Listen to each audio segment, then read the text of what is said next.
Additions are coming to the Buffalo Sabres front office as the team announced today the hiring of Eric Stahl to be a special assistant to the general manager. Frank Saravelli is also reporting the Sabres assistant coach Seth Appert has taken on an increased, if not unofficial, role with a voice in the hockey operation decisions and scouting.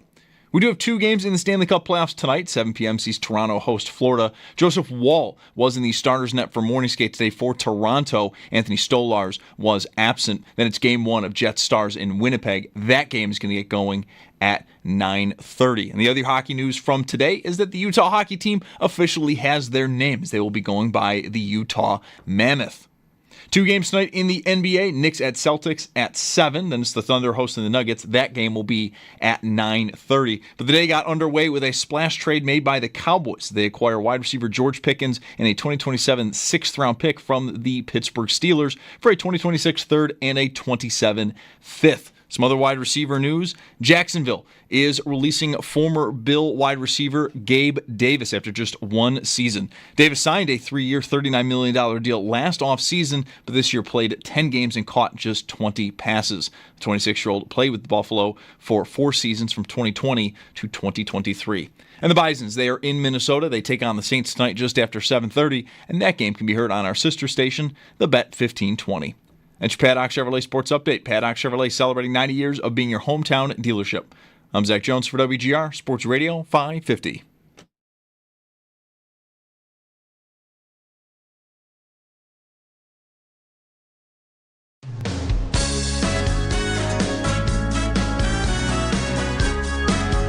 It's Mike Schopp and the Bulldog. Uh-oh. Guess what day it is? Guess what day it is? Huh? Anybody? Monday, Tuesday, hump day is halfway. It's Mike Schopp. Mike. What day is it, Mike? And the Bulldog. Hey, guess what day it is? Oh, come on, I know you can hear me. It's Mike Schopp and the Bulldog. Guess what today is? It's hump day. Woo-hoo! On WGR Hump day! Sports Radio 550. What now? Do you want to just sigh at the Sabres all day? Or rant at the Sabres all? Do you really want to? Does anybody really want to listen to that? What do you do? Like what? It's a very good question. What do you do when you're the Pirates or the way the Chicago Blackhawks were before the boss died? Bill Wirtz, when he died, then his son took over and they came to life a little bit. What do you even do? It's unsatisfying to ignore it. That's kind of like what my instinct is to do, almost out of spite. Mm-hmm. But that doesn't really feel right to do. I do always want to think this was like when the Bills hired Buddy Nix or Dick Duran or the Sabres and Phil Housley. Phil Housley, I think, was the worst of their hires, and maybe that's an interesting debate. But you just sort of on the air at least, I want to, and I don't mean this like disingenuously, I want to say that I don't know that it won't work. Right. That's the best I can usually do with them is that, maybe it'll work, but I don't know. I can't really think of worse ideas. Well, what stings you at a time like now is me. You mentioned Housley, and I'm not prepared to debate the statement that he was the worst hire, but thinking back, how much you love the team and how much it means to you, how much it means to the community, our audience, and wanting so badly for things to work. I love the Housley idea. I thought Ralph Kruger was going to be a breath of fresh air. I like that. How exciting. He's from outside. He's retread? Forget about Edmonton. This is new. This is a guy who ran a soccer team. This is positionless hockey or something we're going to get. This is going to be incredible. This is somebody who hid in Buffalo bars. He's walking around like I do around Allentown, meeting people and talking about the Sabres. Wow. This guy cares. Yeah. Oh, he's plugged right in. Probably did. He's just tremendous, incredible con job that was. And I feel so burned by it. So yes, sure, Eric Stahl. I mean, you could have chosen Brett Hull, I suppose, but no, fine. I know. You got a relationship with this guy. He'll take your call. Brad Park wasn't available. He wants to get in. He wants to get into the business. Okay, he's been around a lot of hockey. There's no denying that. He has won, so he knows what that looks like and smells like and tastes like and all that stuff. So does Adams. Yeah, and how's that going? So I don't know. It's a moment in time here where I want to consider. I combined wanna and to there. It was sloppy. I'd like to consider whether or not they're done adding things. Oh. Like, does this So done. Does this is this the person to come help Adams? I mean, that's sort of what the job description Yes. is, but it's not. Of course it is. Someone who's accomplished anything in the league. Like, this is not like. I don't know. No, this I think was. This is the move.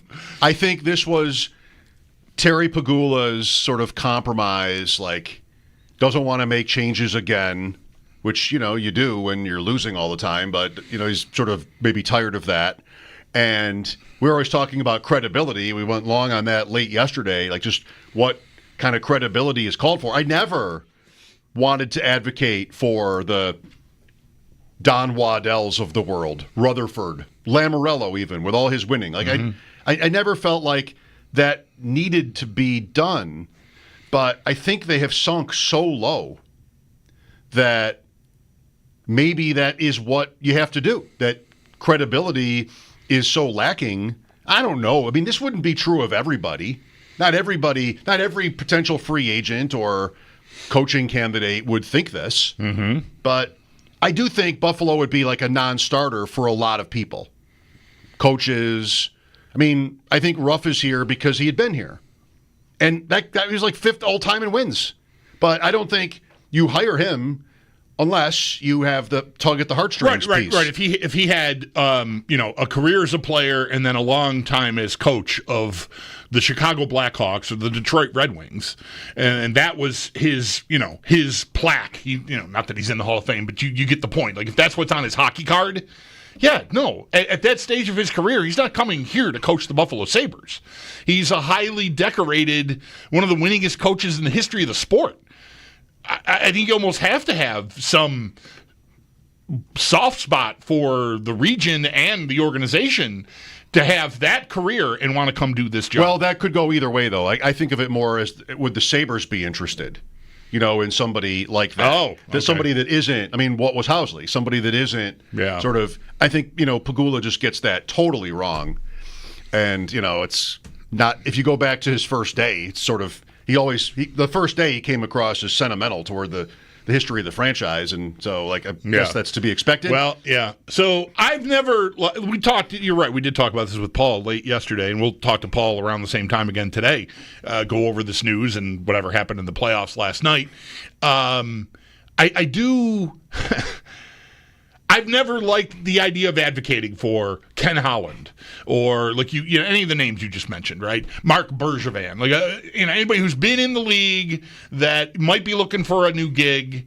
Lou Lamoriello, even though he's 82 or whatever, I've never wanted to. Because it's retread city, and I just said a minute ago, I thought Ralph Kruger, that's a breath of fresh air. What an exciting change! But that said, the Sabres have pushed me to a point where I would advocate for that because it's something they have not tried, and I got to try. Changing out the guys in the same positions isn't working.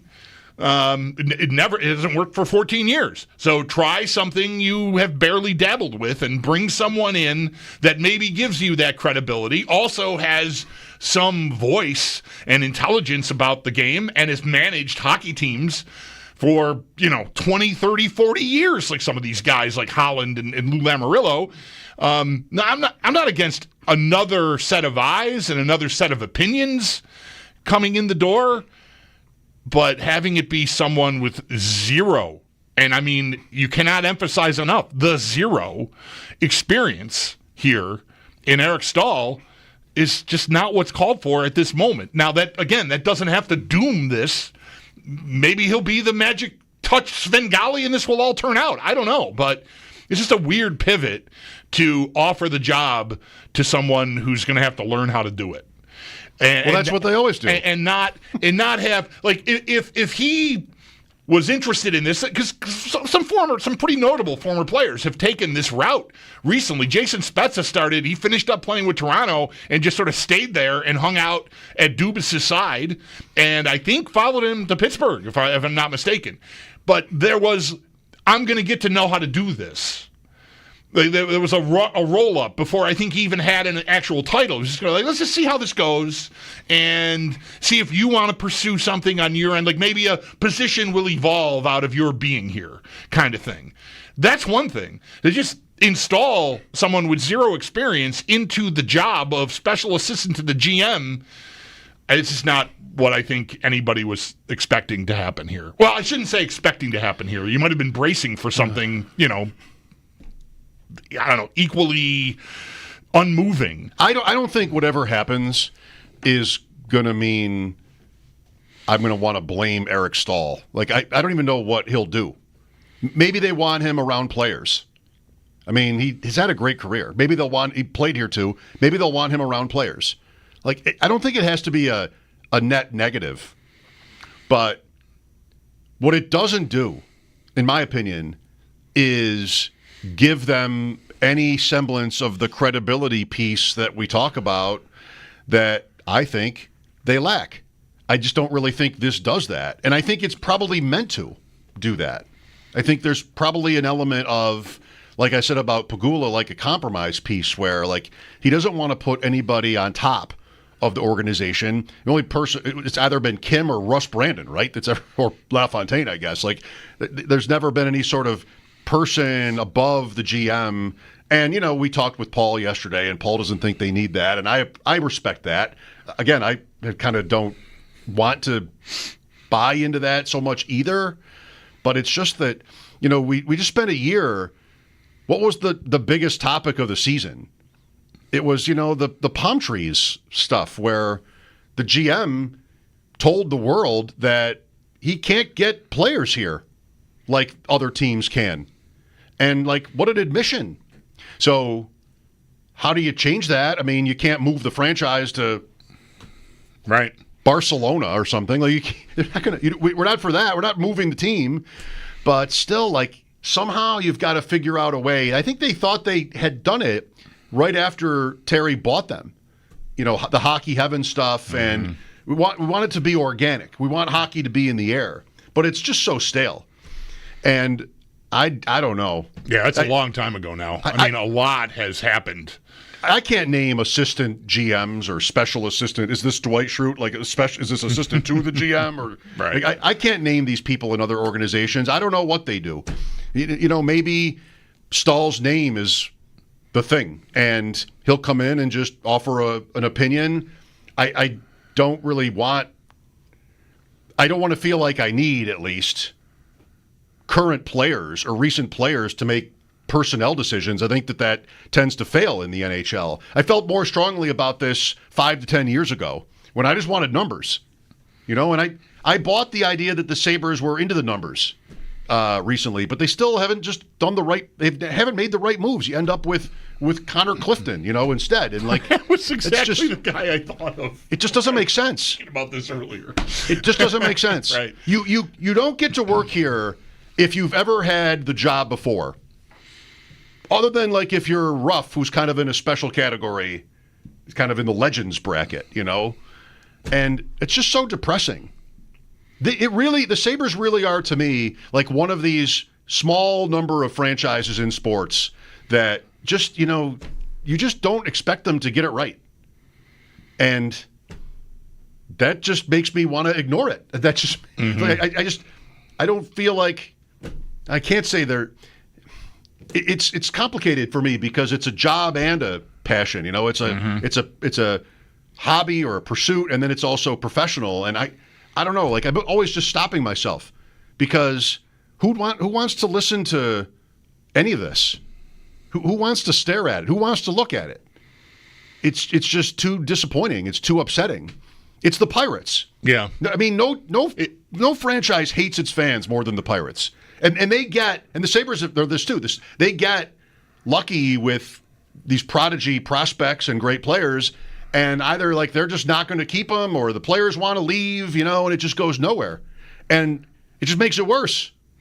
So all of this is with the hopeful acknowledgement that maybe next year will be the year where it comes together, but they make it very hard to buy into it. Yeah, I feel like there's never been more people in two very distinct camps. And I have no idea the size of these camps, although I would guess that the first one I'm about to mention is smaller.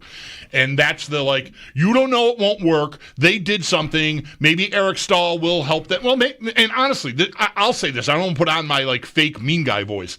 Maybe Eric Stahl will address what you're talking about, credibility-wise. No, it's not an accomplished team builder.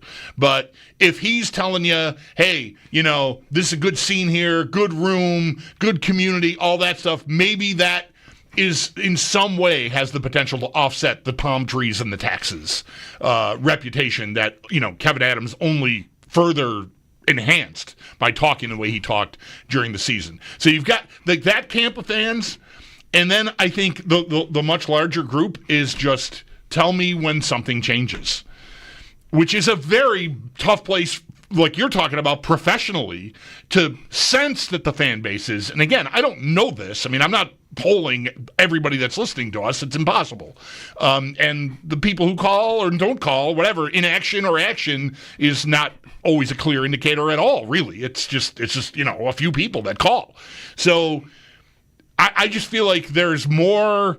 I don't know that we can win talking about this, because I think the people you'd want to reach are borderline unreachable right now, because they're just kind of the Sabres are over there for me, and I don't want to let them hurt me anymore. So I'm just going to, yes, when the games come back, I'll be watching, I'll look in, I want to know what's happening, but as far as trying to get my hopes up about the 9th pick, and can they trade it for an established partner for Owen Power? It's been 3 years already with that conversation. And can this front office shakeup yield results? And oh my gosh, I think a lot of that is like a check please moment for a lot of fans.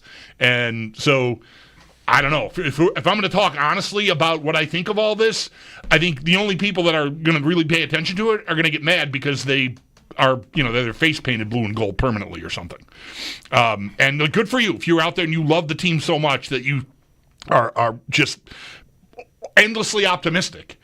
They have sapped every ounce out of a person in myself who has more motivation than the average person walking around right now to find things to get excited about them and interested in and talk about. And I mean, my tank has been telling me 0 miles left for 2 years. You're not a 0 miles guy. You fill your tank when it's 100 miles, dude.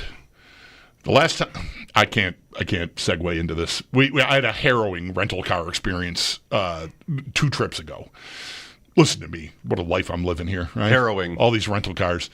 Yeah, it was harrowing. Yeah, I can't. Details right now would be inappropriate, but really? At some point, it's a good story. But you don't like to bring it down to the quick. Your gas tank. No. I only ever do. No. I have maybe never gotten gas before the light goes on. Wow. Why would I get gas before the light goes on? Why would you do that? It's because you have time, and you can avoid having to do it when you don't have time, and you're never going to be caught in a situation where, say, people drive your car for a while and you're not aware of it, and you thought there was enough gas to get to the airport and back, and then you find out that there's not, and it's midnight and you're in Puerto Rico. Okay. And so you get your family members to the airport, but your wife and yourself then have to drive back to the house because you're staying another day, and you're looking for gas stations, and the internet is in and out, the cell signal is sketchy, and the first directions they tell you to go to a gas station ends up at a dead end in like an industrial waste zone. So you start following directions to another, and the miles are ticking down from 21 to 15, and you're wandering 15. around Puerto Rico looking for a gas station. You find one, but you have to sign up for an app to get the gas at the pump. You try to go into the store, and the door's locked. There's people in there. It looks like there's an argument, maybe even a robbery. I don't know. You get back in the car. You still can't find a gas station. I found out what my hell on earth is. And look, I lead a pretty easy, conflict-free life. You want to give me all the anxiety at once? Put me in that situation. I can't wait till you get around to the details. My wife at one point had to she said, "You need to pull over right now and calm down." And I listened, and we. But you turned the car off, so no more gas would. We did, and then escaping. There was another wrong turn, but then there was a gas station, and we got gas. But that is my version of hell. That is not a more stressful situation, because I feel responsible. Even though I'm not the one who ran the tank out, I should have noticed sooner. I should have got gas. I'm the man. That absolutely ruins me. Stuff like that. Why did I bring this up? You mentioned gas tanks. Yes, my gas tank right now is empty. Yes, you're running it down to zero. You're in Puerto Rico, and all the stores are closed. You're a daredevil. And you're on the shoulder. Right. And you've got no move. Hell, and it's midnight. It's midnight. I don't know where anything is. Terrible. That's kind of really the feeling I had at that moment in the car when my wife told me you got to pull over is, in my worst moments, that's how exasperated I feel about the Sabres. There, I can connect it. The amount of anxiety I have about how I feel like they are just so stuck makes me insane. What is the owner's thinking? What really is it? I don't want to spend. Only want to spend so much. It's relationships, right? It's people. It's, which, I can respect on a certain level, but it's still a professional sports team, right? Just sort of, I'm comfortable with these people, and I trust them, and, I really don't have any personal accountability here. I'm not really in the public spotlight at all. I don't know. How much criticism does he think he gets? Because the Bills make that tougher. Right. I mean, right. I don't understand why. How it's just super tone deaf. All of it. Hiring Adams, respectfully, hiring Adams in the first place was this. Just, your team is closing in on a record-long playoff drought, and you're going to hire somebody that has just completely never been in that kind of job before because what? He's around? I mean, it's just super tone deaf. And for years now, it's been kind of this where, whether it was before Lindy especially, but just, it's just, how do you take him seriously? And they've had good or even great players in this whole time, since 10 years ago. And we've been over that enough times. I don't know. It seems so easy for all the other teams to they've done bring in these guys that have just okay, I get it. You've won before. Sure. I don't think you really know more than I do, but I can appreciate your value in the job environment, and I guess I can't complain. But the Sabres don't even do that. They just can't be bothered to lift up to that kind of level, and it's just so unusual in sports. Even other Sabres teams from the past would do that. I think that's true. I don't know. I really wonder. I don't know how long or how interesting it is to sit with that question. What is he hoping to accomplish? What today's. You run a pro sports team, and you know where you are on your timeline. You're maybe as bad off as you could possibly be, considering the circumstances. And it's an off season, and it's time to do something. And you're gonna make an announcement. You're gonna wait a month. And then make an announcement. Like what? Yeah, what are you hoping for? Are you just hoping to not get killed over it? Yeah. Like is that the primary fun? Let's announce something that won't just get us shredded. What even is that though? I don't know. What is shredded? What is the value of that? What necessarily? What reason? I'm not saying you're wrong. What reason would he have to want to avoid that? I mean, what hasn't been said already? Right. This time. I just don't know like what you think you're going to accomplish by doing this. I guess I just have to hope that someone over there really believes, because I don't know how they could possibly know it, that this is going to help. And the rest is just noise. We got another guy, he's experienced, he's got eyes, he knows players, he knows how the league works. That'll be an asset for us. And that's the end of it. It's Appert, too. Like, who is Seth Appert? Why is he important? I had a terrible power play. I bring in Lindy Ruff with the same staff, and I have a terrible power play, and it gets me killed again. Like, what? How hard would it be as an owner to just sort of do something about that? Like, how can you just settle for that? Yeah. Well, hi. That's right. That's the other piece of news today, right? Is that reportedly he's being promoted. Because had to do that, I guess. Absolutely, promotions are deserved. The team got worse and continues to just be nowhere. And let's just bring him up. Okay. Sal Capaccio at 4. We'll do some football here because if we don't, it'll just kill us. 803-0550. Mike Schopp and the Bulldog, WGR.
among the 41 NFL tight ends with at least 200 routes run in 2024, only 69% of Kincaid's targets were catchable, the lowest in the league.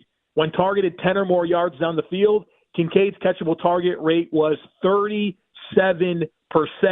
Him and Josh Allen got to get on the same page and establish that chemistry so that way they can maximize on Kincaid getting open, which he is at a high clip relative to NFL tight end.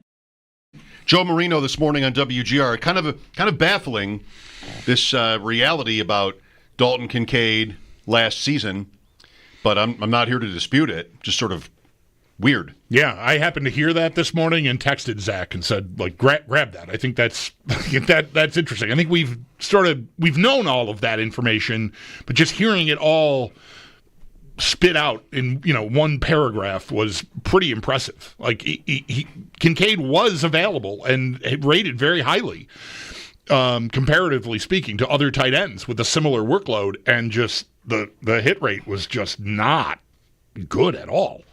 So, like Joe says there, the two of them need to figure that out. I'm not super optimistic about Kincaid or Coleman.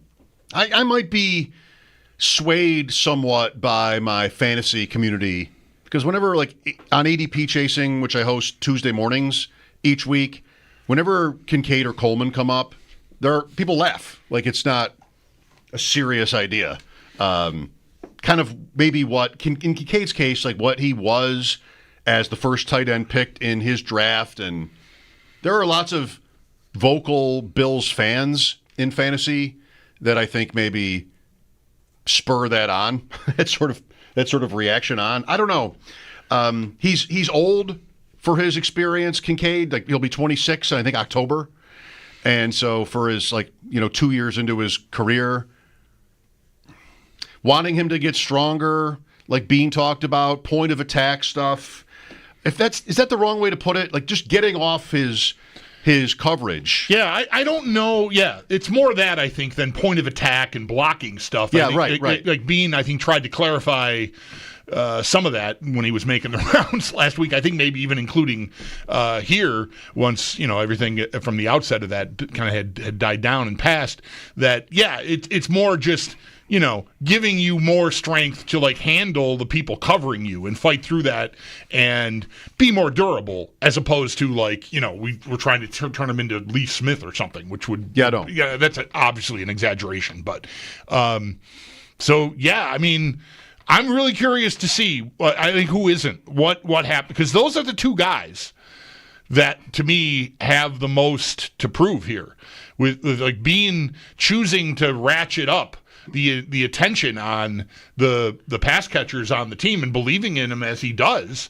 Then he's on the line and they're on the line. They better come through, or somebody better. Josh Palmer better smash in a way that not many people at all are predicting, or something is going to have to happen here. Other than Khalil Shakir catching 80 some passes, probably. Although again, it didn't happen last year, and to Bean's point from last Monday, 30 points a game. I mean, they got there without that happening. But that does also include a season where they pivoted to bring in an established guy, and that guy still, to me, has not really been adequately replaced, unless you think that's Palmer. What's a good year from Kincaid? Like his rookie year, 2 years ago, yesterday, I think it was, we were talking about the Bills, or maybe the day before, and what did we talk about 2 years ago when Diggs was on the team and there wasn't this whole drama and, arguing about wide receiver? What did we talk about? One thing we talked about 2 years ago, this is right after the draft now, was what a good year for Kincaid is. And I was having fun with that because he could have had what sounded like sort of a normal, okay kind of season, but it would have been up there as an all-time great year for a rookie tight end. And that's kind of how it went. Yep. 73 for 673 and 2. Nothing spectacular, not even close to what Bowers just did or what Laporta did that year, but not terrible. 4 catches a game, right? 40 yards, 2 touchdowns for the season. Nothing special except for his being a rookie tight end. Then last year he missed time, and I'll accept that he played through an injury also, but those numbers came down more.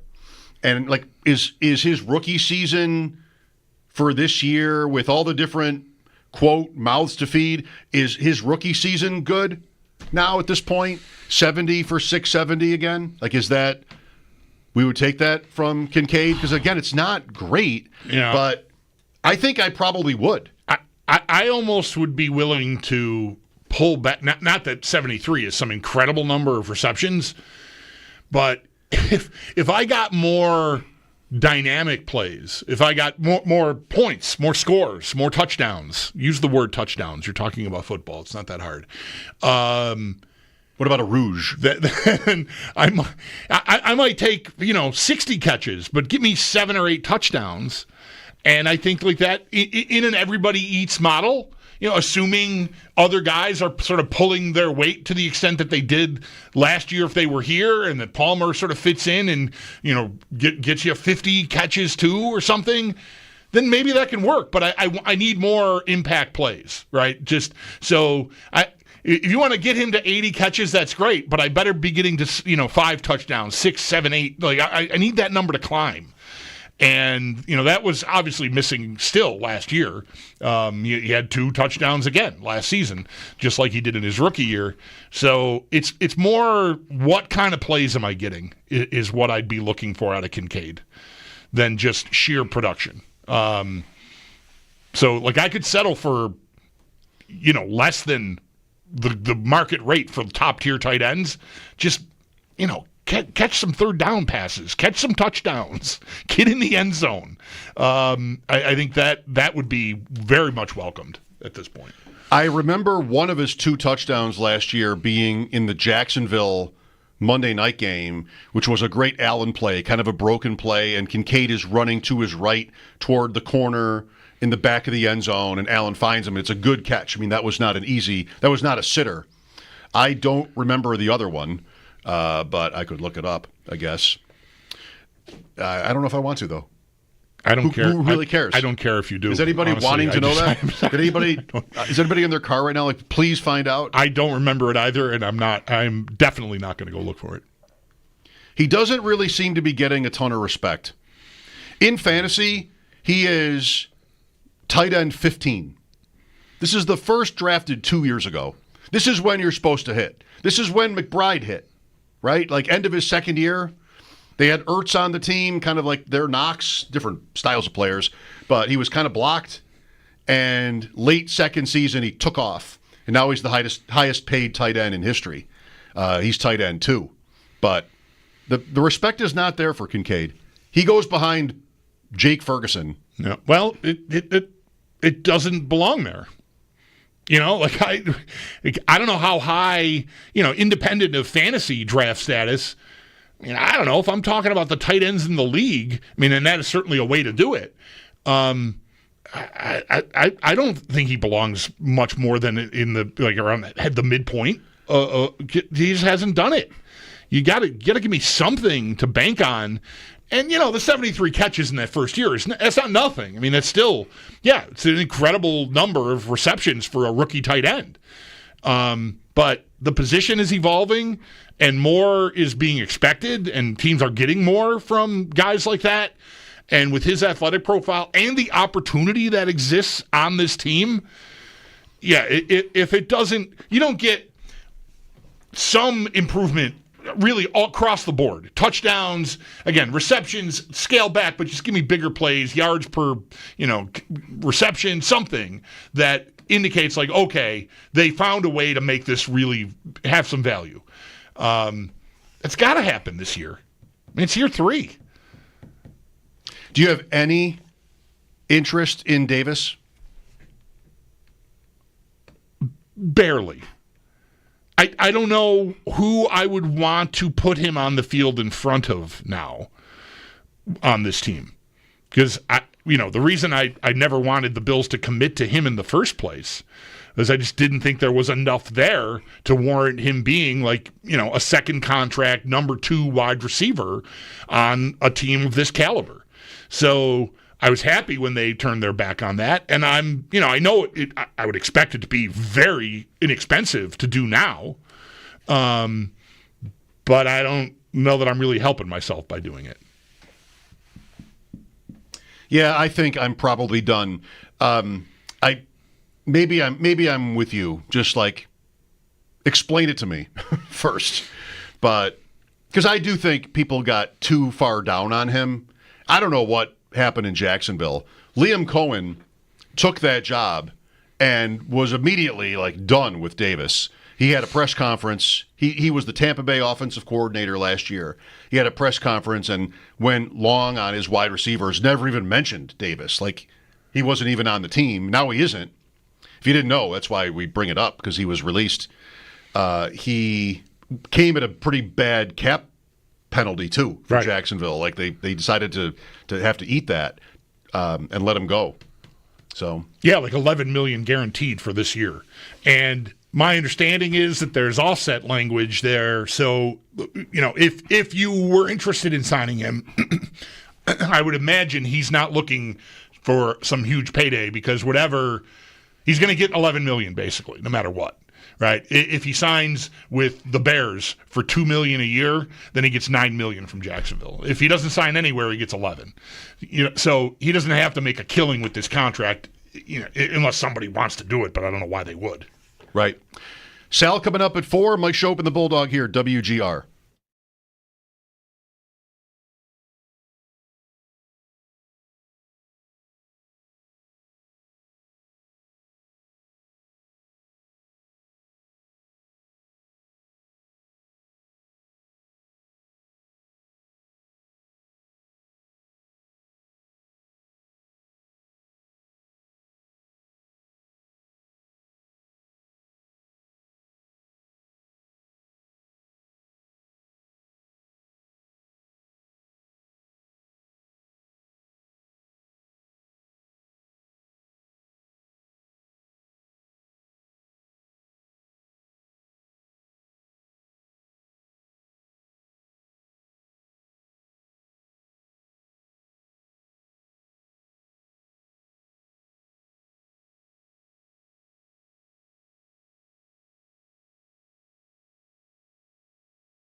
come back. We'll talk to Sal in about 15 minutes. Friday, Josh Byrne. So that's 5:30 on Friday will be Josh Byrne. All right. For the Bandits in their finals series coming up. Tomorrow, Greg Wyshynski. Here's Brian with us. Go ahead, Brian. Hey, guys, quickly to the Sabres, your first segment there. I mean, I'm surprised they did anything, to be honest with you. When Kevin Adams spoke at the season end, he talked about not making any quick movements. You can't just make a move to make a move.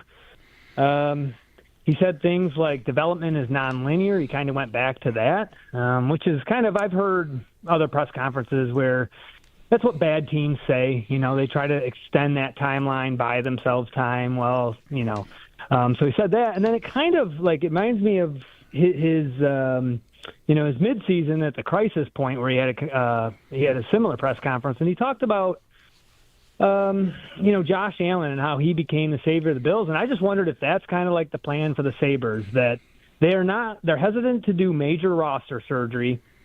Can they get players? I don't know about that. Do they have an internal cap? I don't know about that either.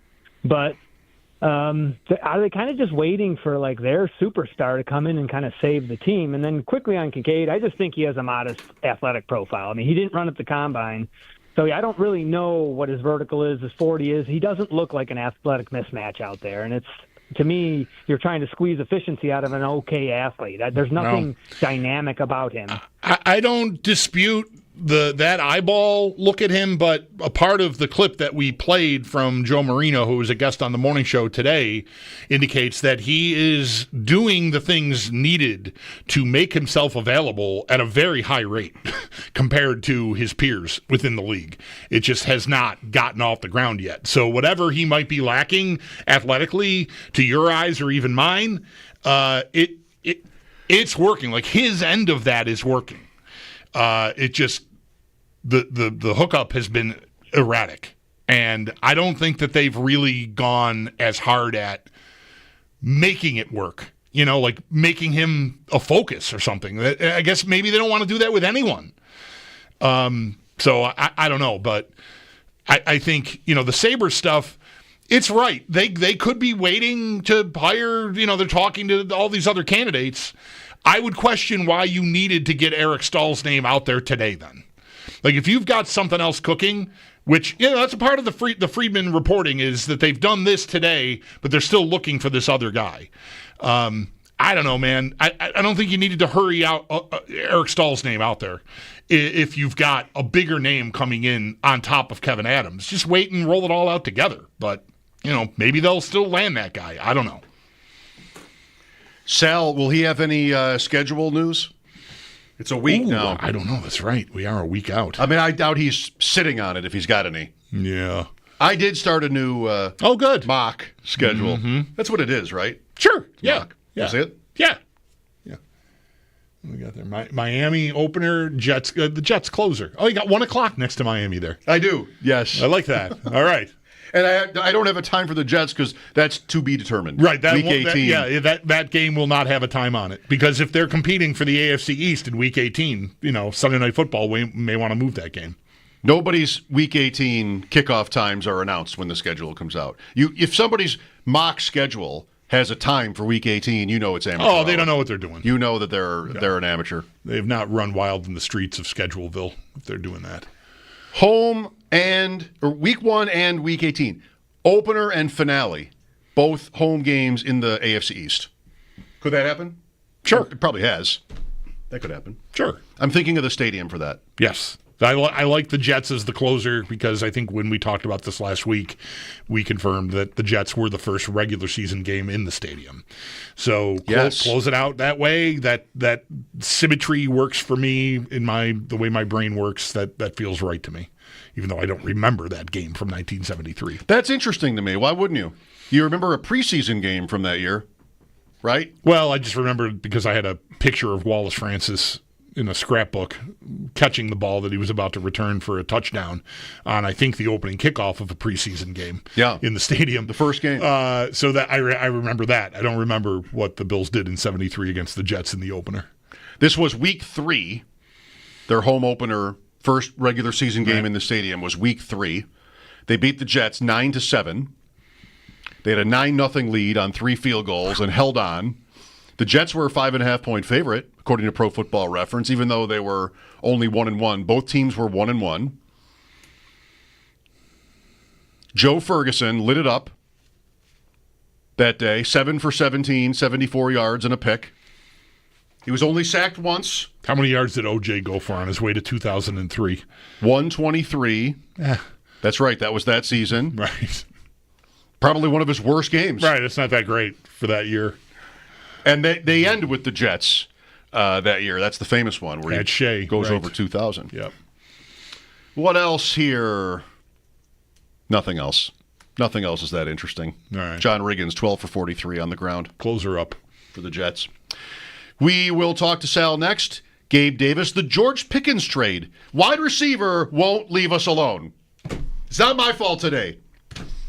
Pickens and Davis are like the 2 big stories. It's not my fault today. 803-0550, Sal After Sports here on WGR.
Additions are coming to the front office for the Buffalo Sabres. The team announced today the hiring of Eric Stahl to be the special assistant to the general manager. That may not be it, though, as Frank Saravelli is reporting the Sabres' assistant coach, Seth Appert, has taken an increased, if not official, role with a voice in the hockey operations decisions and scouting. We'll get more on the Sabres when Paul Hamilton joins the show at 6. 2 games, though, in the Stanley Cup playoffs tonight. 7 p.m. sees Toronto host Florida. Joseph Woll was in the starters net this morning for Toronto at morning skate, while Anthony Stolarz was absent. Then game 1 of Jets Stars. That game's in Winnipeg and will get going at 9:30.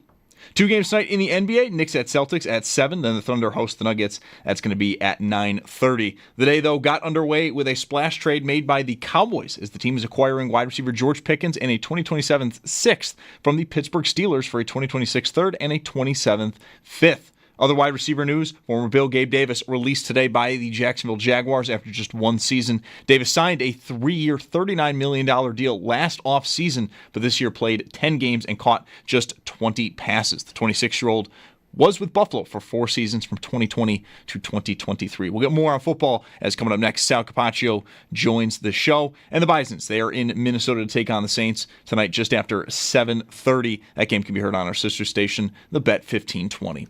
It's your Paddock Chevrolet Sports Update. Paddock Chevrolet celebrating 90 years of being your hometown dealership. I'm Zach Jones for WGR Sports Radio 550.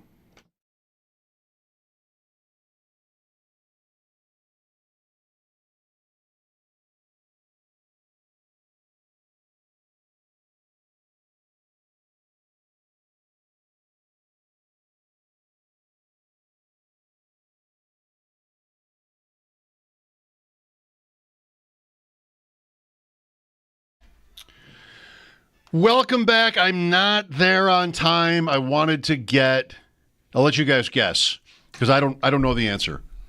Where Gabe Davis would rank in Bills history in receiving touchdowns. Playoffs included? That's what I meant. Yeah, playoffs. Playoffs only. Oh, playoffs only. Is what I meant. Oh, okay. Well, hi, Sal. Sorry if I missed that. I was distracted. You may not. No, you didn't say it. I was thinking regular season right away, but now that you say playoffs, I mean, he's got to be. I mean, Andre Reed would be first, I would think. Thurman maybe up there. I don't know. That'd be a tough one because Gabe probably still had more than Thurman, maybe. Right, because he had obviously the 4 in the one game, and I'm going to guess he's got 8 total. 6. Darn it. Sorry. You'll be okay. He has 6. Honestly, I'm going to say second. I'm going to say second overall. Second is right to Reed. Yeah. Okay. Diggs had 2. 2. How many does Dawson Knox have? Also 6. Reed. Okay, he's tied. Wow. Reed 9. Davis, Knox, and Lofton had 6. Wow. Thurman Thomas 5. Don Beebe, Frank Lewis 3. According to StatHead, assuming I have my search right. Sal, when you have talked to fans about Davis, I'm asking you this because my answer to this question is yes. Do you feel that fans have been maybe too harsh toward him? Yes. But I think I would say this. He's a polarizing player.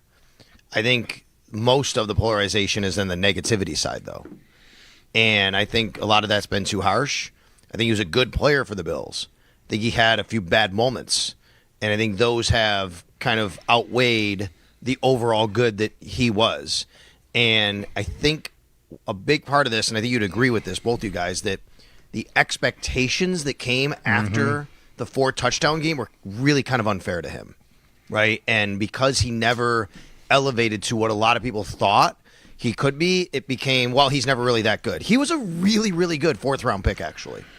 Yeah, sure. I would take that hit. I mean, I'd like it if the guy could develop to the point where I'd be comfortable giving him a second contract, but it was a successful venture.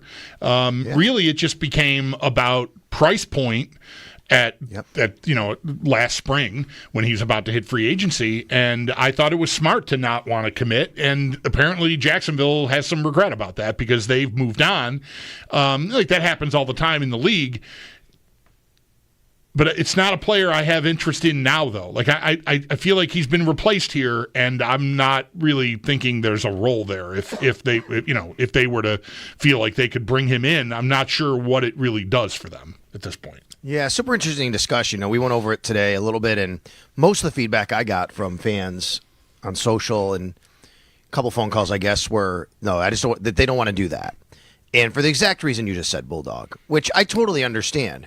You're to the point now where, you have kind of a group here you like. Where does he slot in? I could make the case. If I was going to make the case, which I brought this up today, if I was going to make the case, I would say, well, couldn't you say that he could be a better fit in this offense or could be more valuable than Curtis Samuel or Elijah Moore? Maybe or maybe not. I think skill set-wise, they both bring something the Bills need. But if you think about Gabe Davis, he probably slots right in after a Shakir, Coleman, and Josh Palmer, and even right in there. Like, he could elevate the competition. I guess what I said to Joe DiBiase this morning was, okay, if I just give you 1-for-1, no dollars included, who would you rather have in the roster next year, Curtis Samuel or Gabe Davis? I think that's a fair discussion, to be quite honest. Davis would be my answer easily.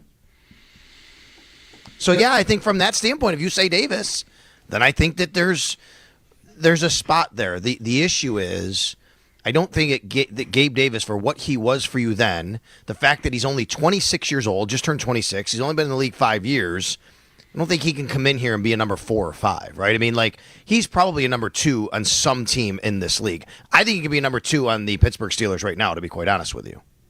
Which maybe that's likely. I don't even know. Right. But maybe with the Pickens trade, that would be likely. Yeah, no, they're going to go get Alan Lazard now because the Aaron Rodgers dream is still living. They might. We've talked about, I have a mental block when it comes to Samuel. He was such a trivial part of last season. I have to remember that in the playoffs, he showed up. I mean, talking about touchdown catches for the Bills in the playoffs, Diggs only had 2 ever. Samuel has 2. Last year. Yeah, I don't think I would want to switch out Samuel for Davis right now myself. Recognizing that Samuel did have, a very uneven year, but I'd want to try to see if him being healthy, can he stay healthy through the summer and start the season at 100% and then, be a contributor right away. I feel like we never really got a look at that. And by the time maybe he started to produce, that was just sort of the tip of the iceberg because, they were already a train going 100 miles an hour in one direction offensively. For him to sort of carve out a role there might have been hard. This is when those kinds of things can happen. So I would want to give that a chance to get off the ground still, rather than say, Gabe Davis is available, let's just bring him back and say goodbye to Curtis Samuel. Like, if that were the choice, my choice would still be Samuel. I understand that. I think I'm with you on a lot of that, Bulldog, which is like when they signed Samuel, I was a big Curtis Samuel fan anyway. I just thought that he was a way underrated player in the league, but it just didn't work last year for a lot of the reasons you just mentioned. The injuries obviously were a big part of it, and then once you got to a certain point in the year, what's he really going to do? So, but because we did see that flash, and I think for what they actually wanted from him, I think there's a chance for that to happen. So now you take in the skill set. He is a guy that can do more. Right, with the ball in his hands. He can stretch the field a little bit. Then you have Elijah Moore who can stretch the field.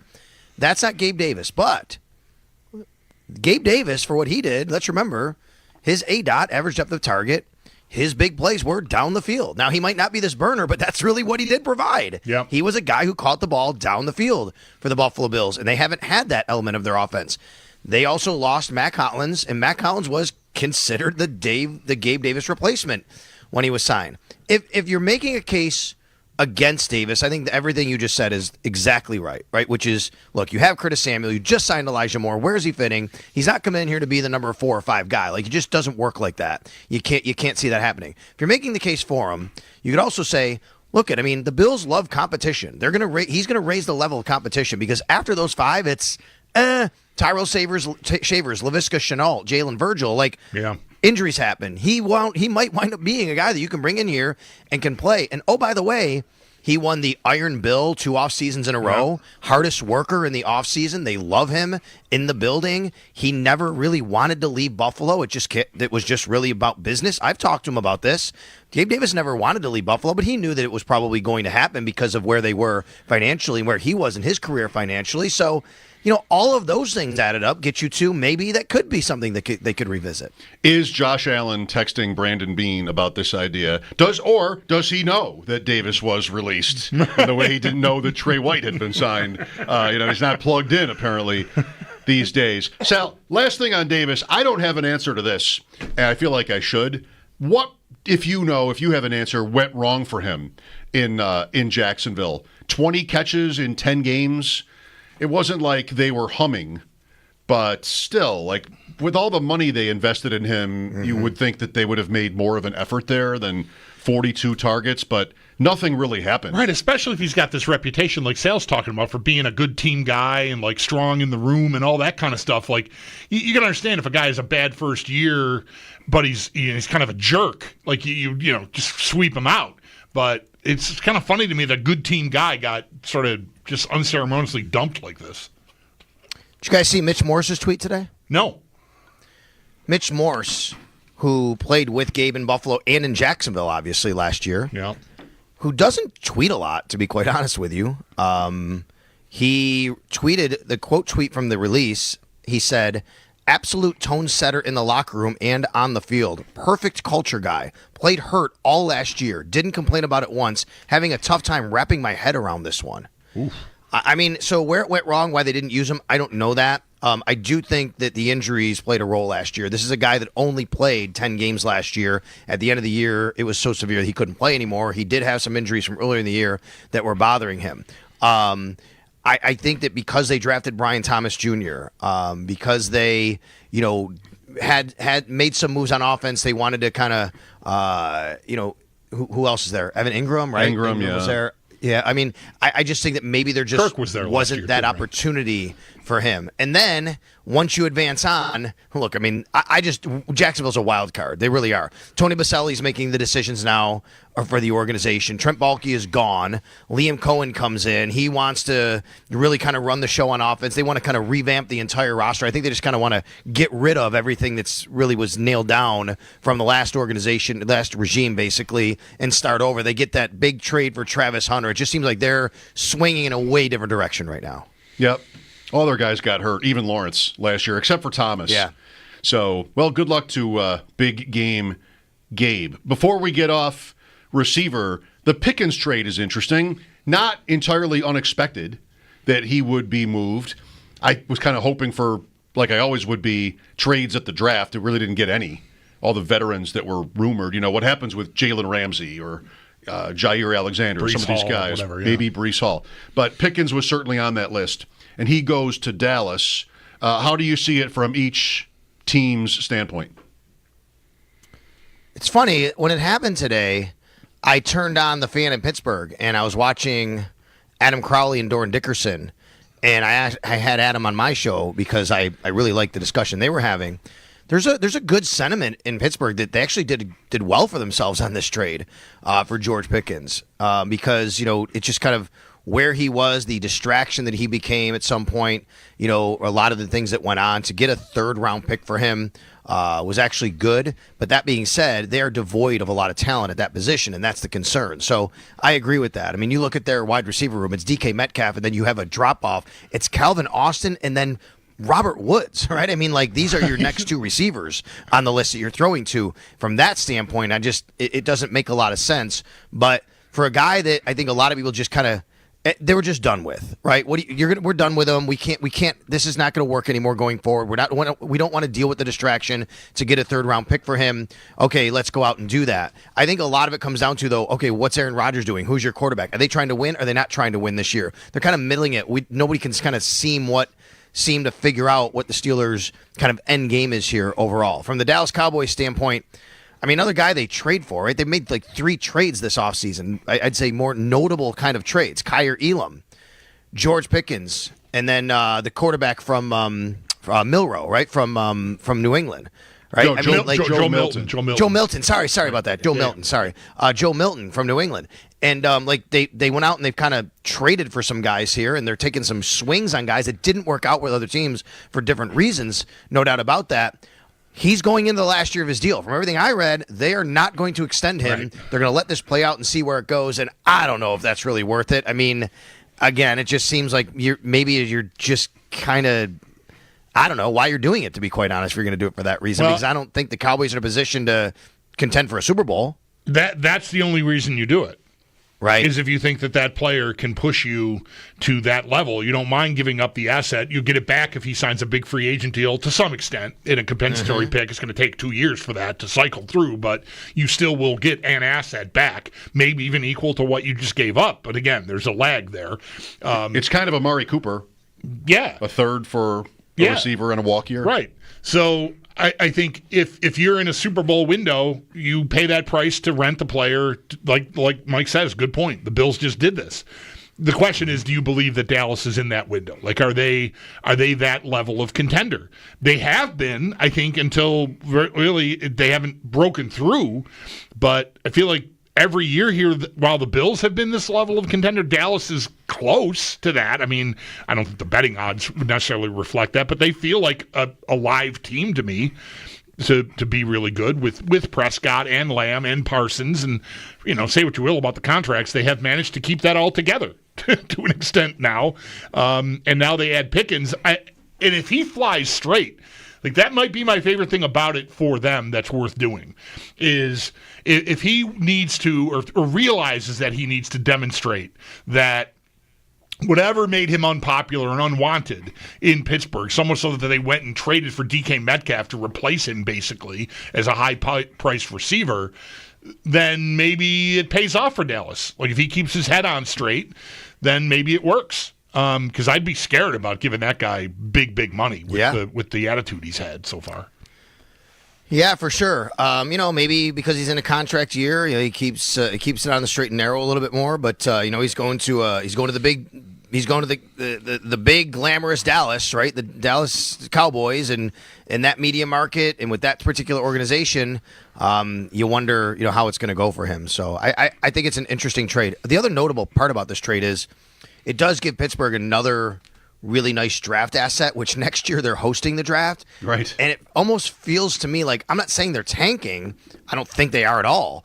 But I do feel like they are very cognizant of the fact that they're hosting the draft next year, and they want as much draft capital as they can get while they're hosting the draft. I like that.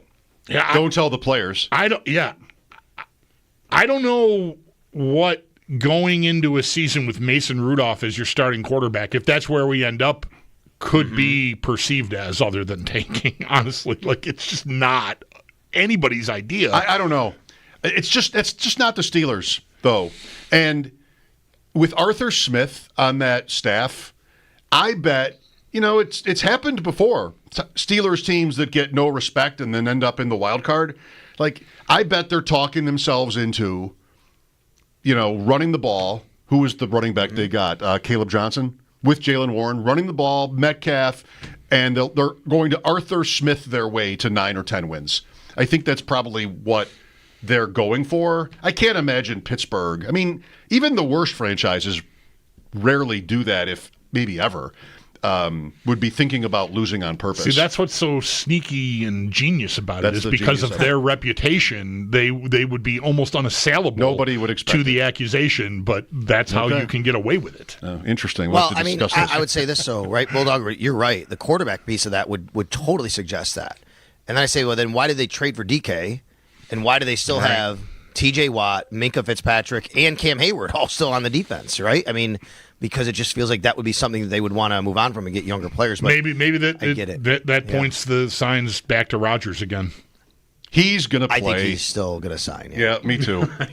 So this weekend, it's Bills rookie minicamp, which on WGR is presented by Fiegel Car & Joyce, your border attorneys, and in part by Window Nation, the perfect fit for your home and wallet. Is this not the weekend where the rookies, they practice, and then they all get in the bus and go to the falls and stuff? Yeah. Well, they're not in Hawaii. Did you guys see that? That the Rams are going to have some of their Maui camp. They're going to Hawaii for mini camp. Right. Like, what? Love it. What is going on here? Just saw that. Man, must be cool and nice. So it's going to be nice here in Buffalo during mini camp in June. That's for mandatory mini camp. Right now, the team is having OTAs, and this is the weekend where the Bills rookies will come to town. And Mike, to answer your question, yes, generally they do take the rookies around town and do a lot of things. It used to be pretty public for like the media to kind of join and tag along and take video and interview these guys. That does not happen anymore, but they do still give them, a bit of a tour of the city. I don't know exactly to what extent. They go to Niagara Falls or whatever. They've gone to the New Era Cap Company, different things like that they've done. I saw him in my neighborhood once when the media was with him in like an open air bus going to see the Darwin Martin House in North Buffalo. There you go. See? All right. Yeah, there you go. They are going to be. They'll be here. They'll be on the field on Friday. We will go to practice and watch them practice, and it'll be on the field work. It's not just like conditioning and stuff, but there's no hitting, there's no pads on, so they'll be running through their positions and things like that. There'll be a lot of guys who are on rookie minicamp tryouts. That's how they got Joe Andreessen last year. Like, there's going to be some quarterback there who's on a rookie minicamp tryout, and he's not one of the 4 on the roster, but they have to have somebody throw the ball. So, you got to have somebody come to rookie minicamp tryout who is eligible to be at rookie minicamp. And then after that, we'll talk to them, kind of get meet them for the first time in person, several of them. Mm-hmm. And then on Saturday, they'll be back out again doing those kinds of things, but the media will not be allowed to watch that. Who are you most looking forward to seeing, watching, interacting with, anything? Oh, I think it's Max Hairston for me, for sure. His personality. I'm really intrigued by this really high energy, super fun personality.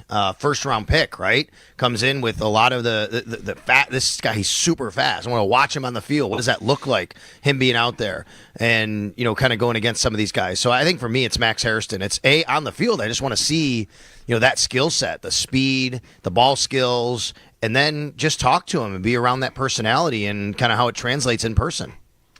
The Yankees had a player last night, Bulldog. Maybe you know this, Austin Wells, who in the same inning stole a base and hit a grand slam. That's a long half inning. That was a 10-run inning. 10-run Yankees inning. had. You don't see that a lot. A stolen base and a grand slam in the same inning. Right. From a catcher, by the way. Too. From a catcher. Yep. I know that he's putting your guy on the bench there, Escara, but that's okay. I like Escara's story, but he's more defensive anyway. This is Wells. Wells is fine. Actually, he's the one that started the year. He was the leadoff hitter in the very first game, and that was like, wow, the Yankees are actually leading off a catcher. They've never done this. And it never happens in MLB, and he hit a home run in that first at-bat in the first game. Right, against Milwaukee. All right, very good. We'll talk again as we get into rookie minicamp weekend here. All right, you guys got it. Thanks a lot. All right, that's our Sal Capaccio on the Wester Hotline. His appearances are always brought to you by New York's only outlet liquor. When you need to stock up, it's the place to buy a case. What's your outlet? Pickens to Dallas, Gabe Davis released. Wide receivers, the news just keeps coming. We can't resist. 803-0550 if you have a take on Davis. Does anybody out there want to campaign for his return? We were kind of overall lukewarm on the idea, if that, I would say, in this last conversation. I don't want any part of warm attached to my name on just this Luke. idea. You were just Luke. I'm Luke. Not even lukewarm, just Luke on the idea. Later, Paul Hamilton at 6 with the Sabres news. We spent some time on that. Is it worth anything to you? Eric Stahl, assistant to the GM. Mike Schopp and the Bulldog here. Lines open, WGR.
The Buffalo Sabres have announced that they are hiring Eric Stahl to be the special assistant to the general manager, and Frank Zaravelli. He is also reporting the Sabres' assistant coach, Seth Appert, has taken an increased, if not official, role with a voice in hockey operation decisions and scouting. We're going to get more on the Sabres when Paul Hamilton joins the show in just a few hours at 6 o'clock. We do have 2 games in Stanley Cup playoffs tonight. 7 p.m. sees Toronto host Florida. Joseph Woll appears to get the start in net tonight, as he was in the starter's net for Toronto this morning while Anthony Stolarz was absent. Then it's Game 1 of Jets Stars in Winnipeg. That game's going to get going at 9:30.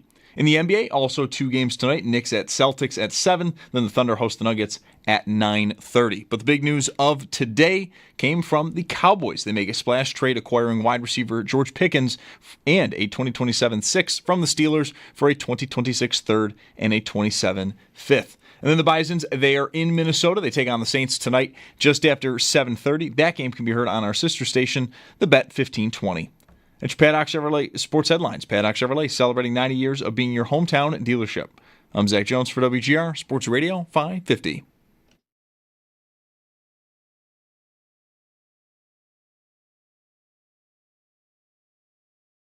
Allen and Mahomes, to me, are on their own stratosphere, where those two guys could play with all of us and win 12 games. They make throws that most people would just be taught don't ever even attempt that, but they do it, and they do it all the time. I understand the Bills fan who sits there and says, hey, I want a number 1 receiver. I want a Stephon Diggs in his prime without the drama type of guy. Great, I get that. The Bills can win the Super Bowl with Khalil Shakir as the number 1 receiver. I watched the Chiefs win a Super Bowl with Kadarius Toney and Sky Moore. I guess. Show me. Show us, Bills. Matt Verderam yesterday on our show here on WGR. Mike Schopp and the Bulldog at 803-0550. He made a point yesterday that I wanted to get back to but never did. I didn't realize this. We were talking about the AFC and the Ravens. He mentioned how hard their road schedule was. And all right, so I went and looked at it. He's not wrong. I mean, the division games, of course, but also at Buffalo, Miami, Kansas City, Minnesota, and Green Bay. So AFC North draws the NFC North this year, and you're playing the other first-place teams. And I guess they'll play the AFC East. They have Houston at home, right, and Kansas City away, the opposite of what the Bills have. But they get that whole division, so they'll also have the Bears and the Lions at home. That's not the road schedule, but obviously the Lions are on a par with any of the teams mentioned here, mostly, as far as difficulty goes, but you don't have to go there at least. Do you think they'll be as good? Baltimore? Detroit. Without their coordinator? Both of them, actually. They both left. Yeah. I'm a little lukewarm. Yeah. How about that? I knew a lukewarm. I don't know that I'm ready to make a bet on their win total or anything, but I think I would want to remain bullish on them. Although it's always tricky, like Goff, having the guy that has the right touch to run an offense with Goff. Should we be past that now because he's proven he could do it somewhere else other than with McVay holding his hand? I mean, he really has turned his career on its ear. It seemed like he was on his way out of the league when he got traded there. They're just going to bide their time and pick a new guy. And he was a legitimate MVP candidate. Maybe that is the biggest cause for alarm. I mean, that is directly to the play calling point you just made, the coordinator point. I'm not sure he's like a universal. He's not a sure thing. He's not. Right. I think he might need the right guy to unlock him, and he's got to be so sick of hearing that. I know, right? But it's a new thing that we haven't seen it. Right? Has this guy been there the whole time he was in Detroit? I don't know. Maybe. I know Campbell was. He really came to prominence. I know, in the last couple of years here, and finally, went on his way to Chicago. I would still, if I have any hesitation, it would be that. And that might not even be fair to Goff at this point, because maybe he's done enough that you should be past that, but I don't know, I would still worry. He's been around a long time, but is still only 30, Jared Goff. I always think of him as being older than that. I guess he's sort of destined for an entire career of, being doubted.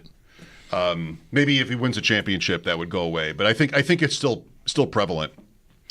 NFC North, Detroit, defending champs. Green Bay and Minnesota, both playoff teams. Chicago with Ben Johnson and a pretty loaded-looking skill position group. Caleb Williams was not good as a rookie, but everybody is at least pretty formidable over there. I was excited about Green Bay last year. Minnesota will be interesting without Darnold now and with J.J. McCarthy starting. Will that hold up? I think they won 14 games, so they don't need to win that many games to to be good. Not to jump around, the Bears added they got the tight end, the Michigan tight end, right? Yes, not the Penn State one. They chose Loveland ahead of Warren. Yes, they did. Right, paid 5-1. Right, Colston Loveland. The conversation with Matt yesterday, too, he was very positive about the Bills. And, why would you not be? Win totals there. Remember, for years, we would look at the win total as not a bad sign, but sort of like a realistic reflection of what, not just fans thought they would be. Mm-hmm. And then that went the other way, and we would do the same thing. Like, don't worry about it. And right now is also don't worry about it. 11.5 wins, easy division favorite. That's the thing about all the back and forth about the draft and receivers. Like, they still should be fine. They still should be a team that wins a lot of games, wins the division again, and then it'll be about, well, how healthy are you, and can you make the plays in the end? I don't know, though. Like, for as much even intense conversation there was after the draft that Brandon Beane kind of brought on himself, what scares you? I don't know. Like, what scares you about them? What would be the thing? Maybe their defensive front, all touched up and younger, with Bosa as well, and other veterans. I mean, they did everything there. Maybe they'll be dominant. Yeah, it's easy to kind of ding them, and not wrong necessarily to ding them for the guys that are going to be suspended, but they'll come back after 6 weeks, and I'm still I was very excited about Hoyt, and then a few days later we found out about the suspension looming, and it sort of took some of the wind out of it, but they've done they did a lot up there to that defense, especially up there. They've completely overhauled that defense. Daquan Jones is still there. I thought he might even be someone who could be on his way out. But they've added a bunch of dudes. So, yeah, if enough of that goes right, but I don't know what really worked. I don't have, even the receiver that a big part of the thing to me that all this, this all-encompassing wide receiver debate that got so much gasoline out of Brandon Beane, I was not prepared to walk in here on Monday afternoon after the draft. Really, I would have liked to draft a receiver sooner than that, and that would have been like the end of it. I doubt it would have been the end of it, but it was not like an agenda or some like I'm bloated for bear. You haven't done the thing I wanted you to do. I said it right away. I like the first 4 picks especially. So like I didn't. Would I have liked a receiver instead of one of those guys? Sure, but I like the guys, and if 2 of those guys hit to some extent, that might be enough to change the fortunes of your defense. You get an edge rusher who can get you 6 sacks or 8 sacks in part-time play. That would be incredible. And certainly you're hoping for more than that out of Hairston. I think you're hoping for him to be a full-time starting player for you. So, you've got shots at getting better.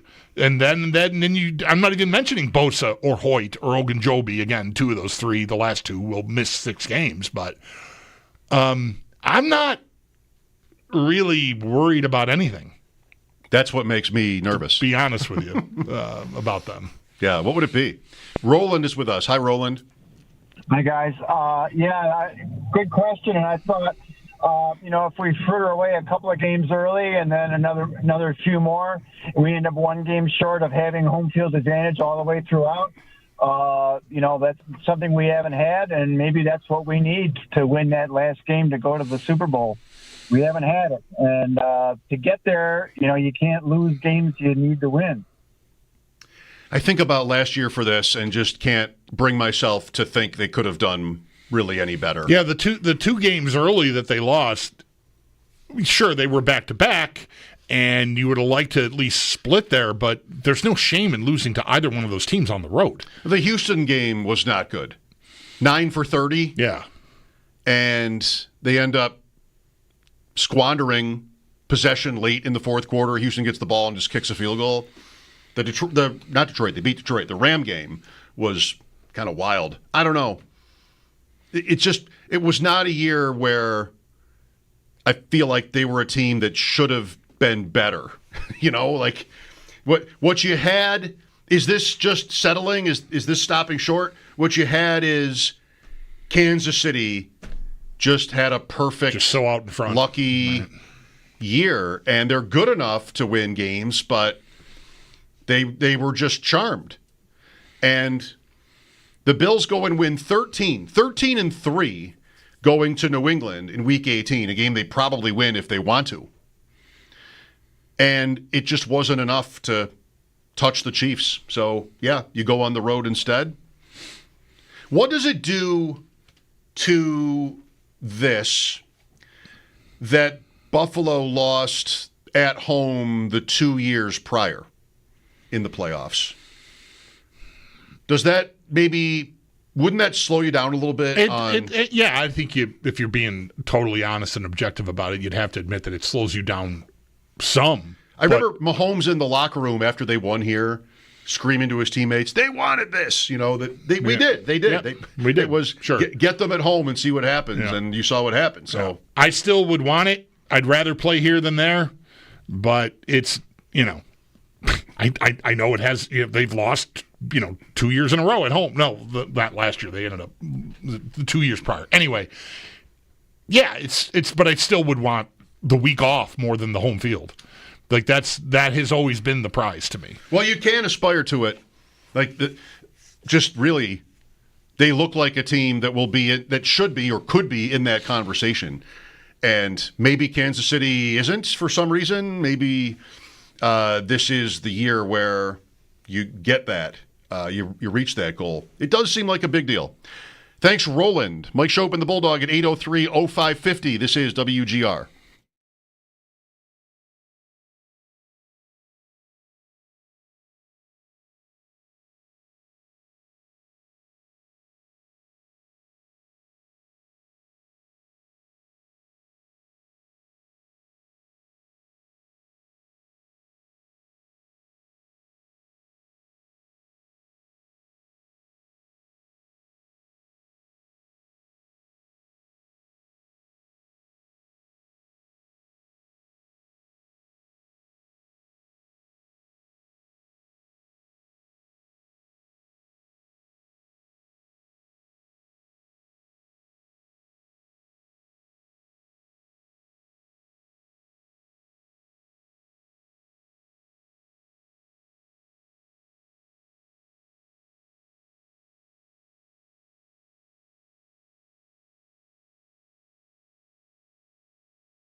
No news or anything that I've seen. No leaks yet. Still a week to go. A week is early for leaks. You're going to get a couple of international games probably from Adam Schefter and 3 other national reporters all tweeted simultaneously, just like George Pickens was. Everybody at the same moment all announced, all reported the George Pickens trade early this morning. Which Bills road game or games has or have the best chance of being at night? 3 in the division: Pittsburgh, Cleveland, Houston, Atlanta, Carolina. They're going to have one road game at night at least. Yeah. I would say Pittsburgh, but there's also a chance that could end up being in Ireland, right? That's still possible anyway.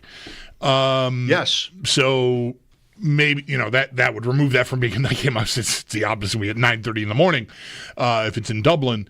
So, but I think Pittsburgh would still rate. I don't see the Bills in Carolina or Atlanta on Monday Night Football, or even Thursday Night Football for that matter. Maybe Cleveland geographically, that might happened. That might work. Monday night, Thursday night.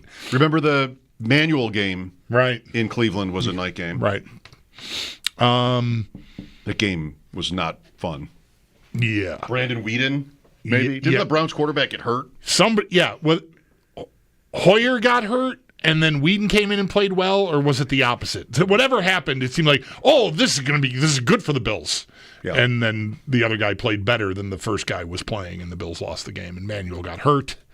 Yeah. Okay. Anyway, so who else? The division, Cleveland, Pittsburgh seem possible. I wouldn't expect Carolina. Houston. I like Atlanta. Yeah. I might pick Atlanta for this. I think New England is any of the division games can make it. I mean, they've all been on primetime numerous times. I just like New England because of Diggs. I like that early. Here is my latest effort. And New England is week 2 Thursday night, just like the Bills went to Miami week 2 Thursday night last year. I'm going to put that in my mock schedule. I think Atlanta is interesting. You hate them, so you're biased. You can't be honest. But I really am conflicted because I really like Michael Penix Jr. They're they could be fun, the Falcons. I mean, even with Cousins, they had a night game against Tampa. He threw for 500. Oh my gosh, the winning drive in that game was one of the greatest 2-minute. It was like 30 seconds, and they were like down the field. It was a work of art. Yeah, they might be fun with Penix, Bijan Robinson, Drake London, maybe even Kyle Pitts. Dare to dream. New England and Atlanta are my choices. And then home games, they could have 3 night games.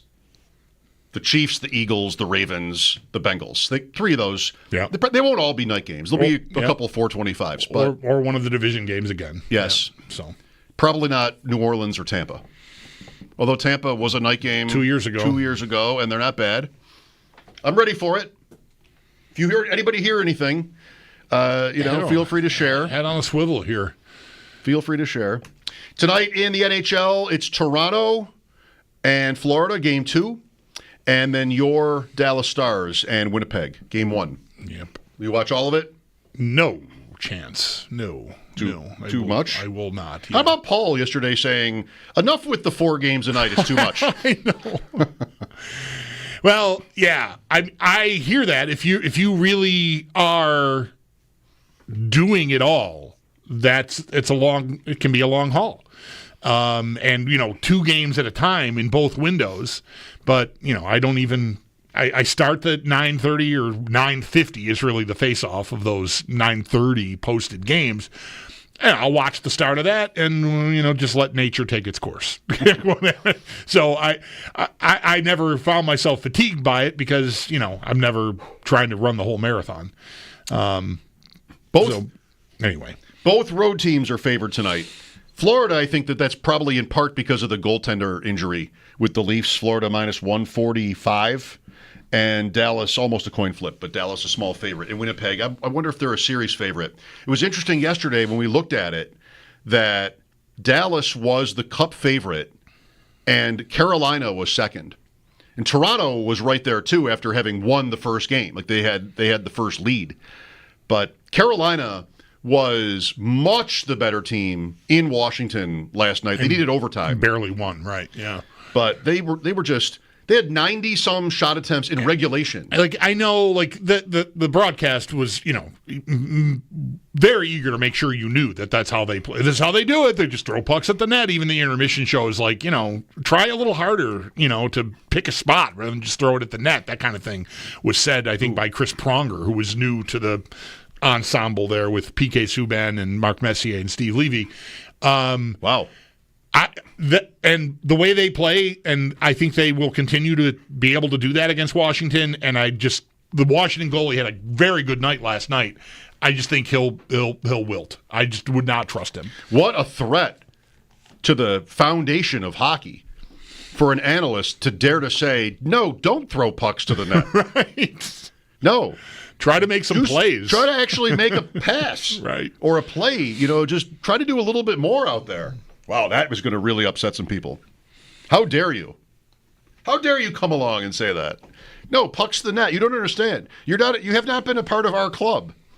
We're all it's the pucks to the net fraternity. You can't come in here and say that. That'll just get you.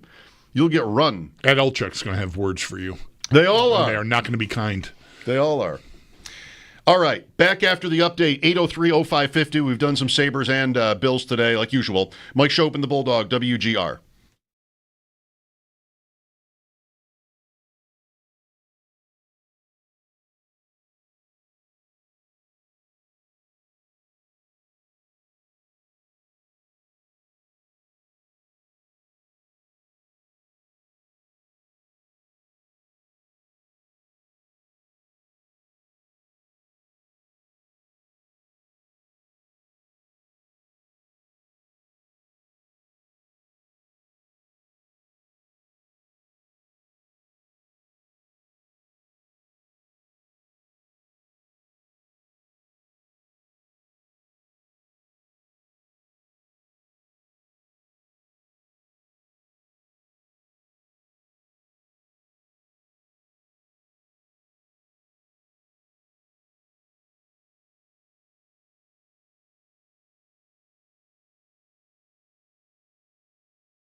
Eric Stahl is joining the Buffalo Sabres as the special assistant to the general manager. The team did announce today, while Frank Saravelli is reporting that Sabres assistant coach Seth Appert has taken an increased, if not official, role with a voice in hockey operation decisions and scouting. We're going to get more on the Sabres when Paul Hamilton joins the show in just about an hour at 6 o'clock.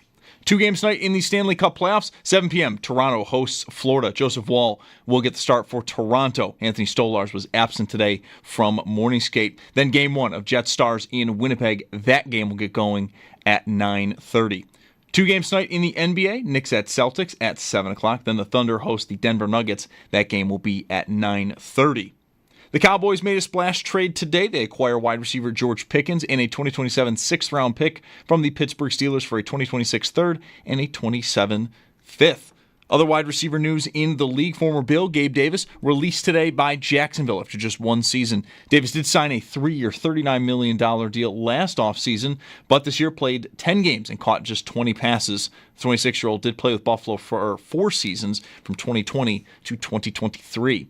And the Bisons, they are in Minnesota to take on the Saints tonight just after 7:30. That game can be heard on our sister station, the Bet 1520. That's your Paddock Chevrolet Sports Update. Paddock Chevrolet celebrating 90 years of being your hometown dealership.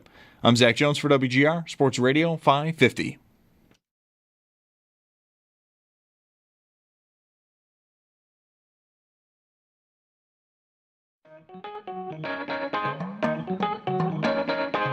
Mike Schopp. Last night at 12:30 in the morning, I ate a can of mushrooms. I did. Pieces and stems, if you're wondering. As opposed to buttons. It was pieces and stems, which will be my next year's fantasy football team name. Pieces and stems. Pieces and stems. And the Bulldog. I should be ashamed to admit this publicly, but whatever. How long have we been doing this? I'm a junkie. I can't be trusted. On WGR Sports Radio 550. You know what? I think it could be a fair question. I think I want to ask the question. What if instead of Eric Stahl being named... I just caught how I even said it. How did I say it? Eric Stahl, right? How did I say it? Just like sort of... What if instead of Eric Stahl being named assistant to the general manager of the Sabres, it was like Michael Pekka? Does it matter who the guy is here? Aesthetically, which leads to your emotions, yes, it does. Should it? No. Michael Pekka would. Well, I mean, he's been working on the bench. He was in Rochester. Now he's in New York as an assistant coach. So he's been in off-ice hockey jobs for a while here, where Stahl, to my knowledge, has not. So he'd at least have had some background in the field, more so than Stahl has. But really, I don't think I'd feel any different about the potential of it working than I do. And that's not to say that I'm entirely pessimistic about Eric Stahl having any kind of a positive effect on the organization. He very well might, just like Michael Pekka might have. But he's not from here. He's not one of ours. He wasn't Captain Crunch during the 99 Cup final. And more so, he kept the Sabres, or helped keep the Sabres from getting to the final in 2006. So he's almost a villain kind of role here. And I haven't decided yet whether I should care about that. That leaves a taste, a taste in your mouth. If it had been Pekka or any once popular Sabre, it doesn't have to be him. I just know he's in the business kind of. But if any popular Sabres player had been named to this position, I think I would have been critical because it just would have seemed cheap. Like, the team is mired in this seemingly endless playoff drought. All right, sure, we're going to like this because we liked him on the ice. And his credentials might be the same. What are Eric Stahl's? Only that he played in the league a long time. Like, really. More recently than Pekka, but yeah. Yeah, right. But he has no experience. This is his first job, right, in hockey. I believe that's whereas retirement. Pekka's had, a few different stops already, but sure. Yeah, I mean, not even Pekka, just whoever else it could be. All right. I mean, Drury and Briere are both GMs. So is Mike Greer. Right. They're all GMs. Brian Campbell, whoever. I did think of Pekka. It's funny that you would mention him specifically in this, because it was right when, you know how bullish I've been on Peterka, right? He's going to be their best player, leading scorer, all that. The genesis of that is Pekka talking about him when he was in Rochester, for me. I remember Pekka talking about him, and I remember my reaction being, the player he's describing here sounds like Nikita Kucherov. And so I got pretty excited about that. And, you know, we're nowhere near that, okay, just to close that part of the conversation. But Pekka, the fact that it is Stahl, and that you can choose whether to be aggravated about it or not, I guess. Or maybe not. Maybe it just is obvious you're going to be at least somewhat aggravated when you hear his name. Not because he played 32 games here in a lost COVID season for the Sabres, although that was kind of annoying, too, that he was ever even here. Was it? Yeah. They shouldn't have signed him then either, because... What are we doing here? Like, what? He got traded here. His family didn't want to come. Like, it was a whole thing. So, whatever. That's not something... I don't bring up the family to hold that against him. I mean, it was arduous, it seemed, for him to get here in the first place. And now he's back in this, whatever capacity here, helping... fix the hockey team, I guess that's somewhere in the job description, I think, right?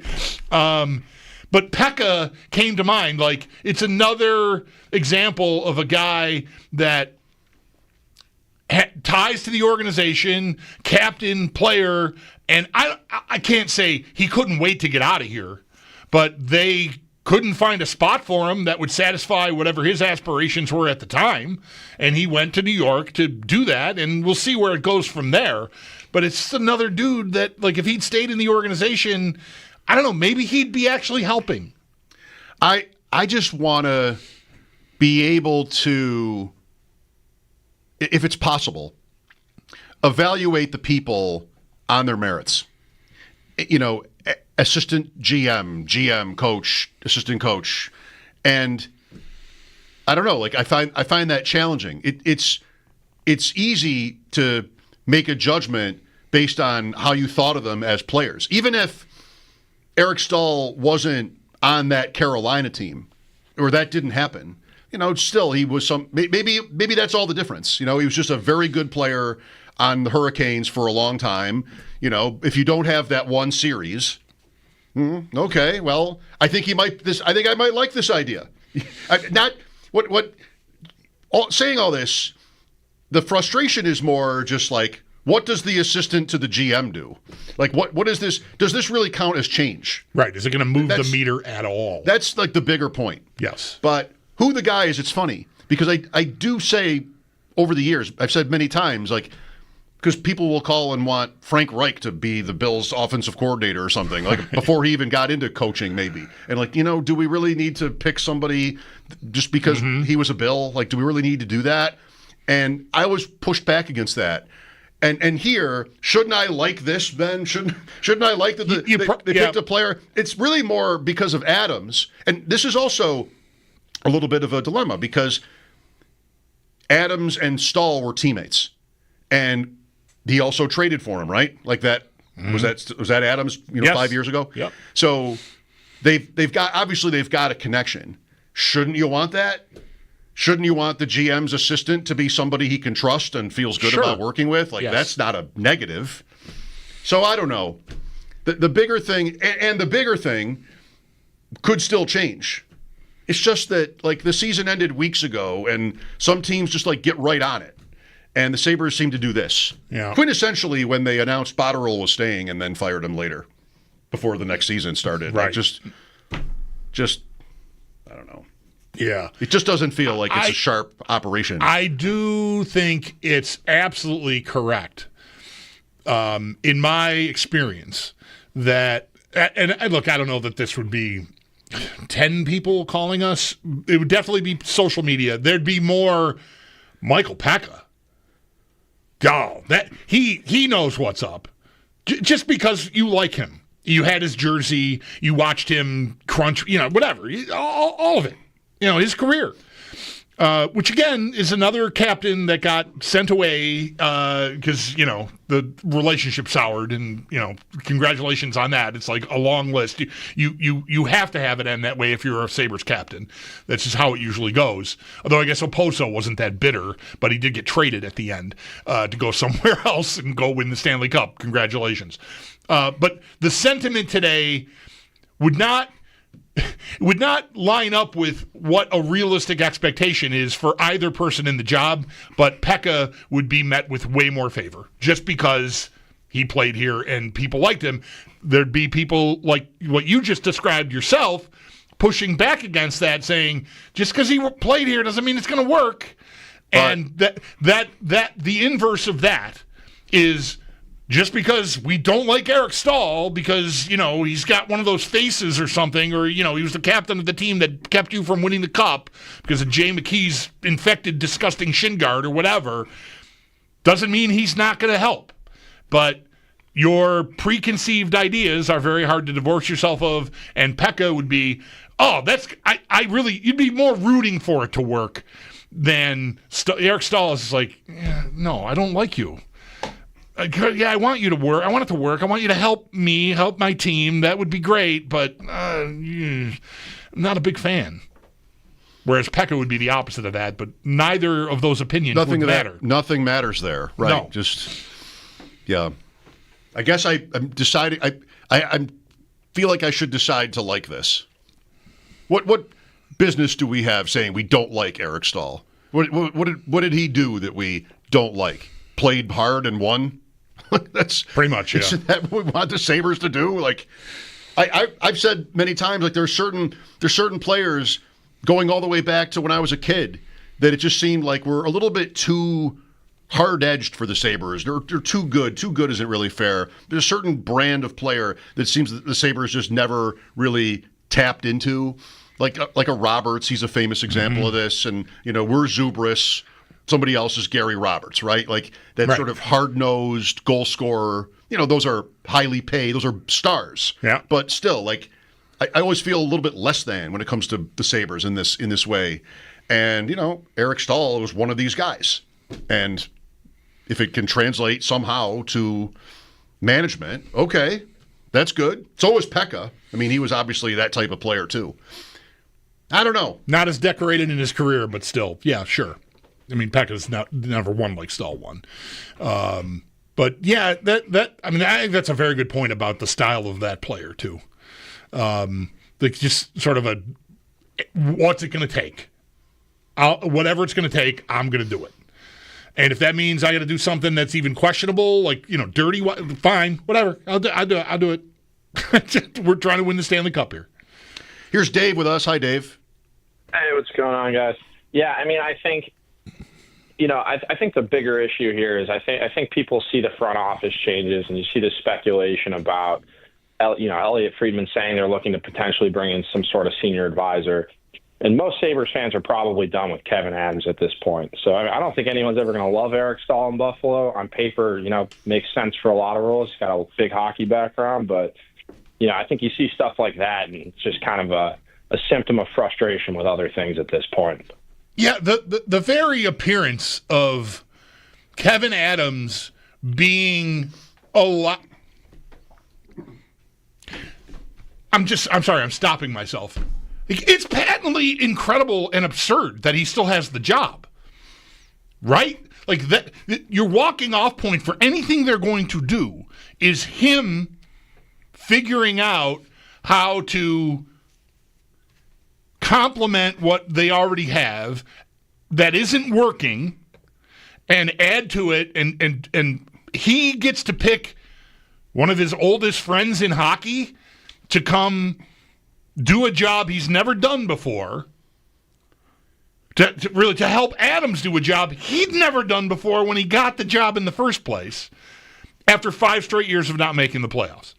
When this year that just finished was coming with all sorts of, I never heard, because you never hear anything other than from Adams or the coach or the players, but like as far as Terry Pegula, there was never an edict about, look out below if you don't get it done this year.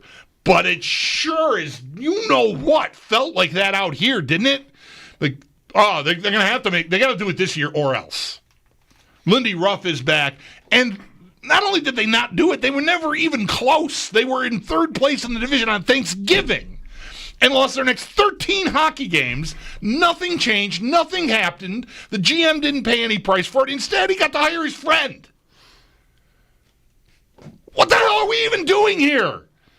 Like, it's a joke is what all that is. So anything that you're trying to find your way to feel good about, which this segment started with you about 2 minutes ago, feeling good, and now I'm over here just pummeling it. I feel great about that. But anything that they are going to do that Adams is still in charge of, how in the world do you expect any of us to have faith in any of that? I think it's nearly impossible from a sports perspective, other than just say, well, anything could work. I'm not eliminated yet. Right.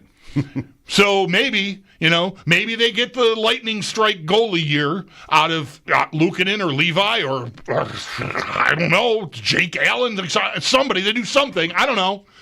And it just works. But sitting here in May, that guy still running the team,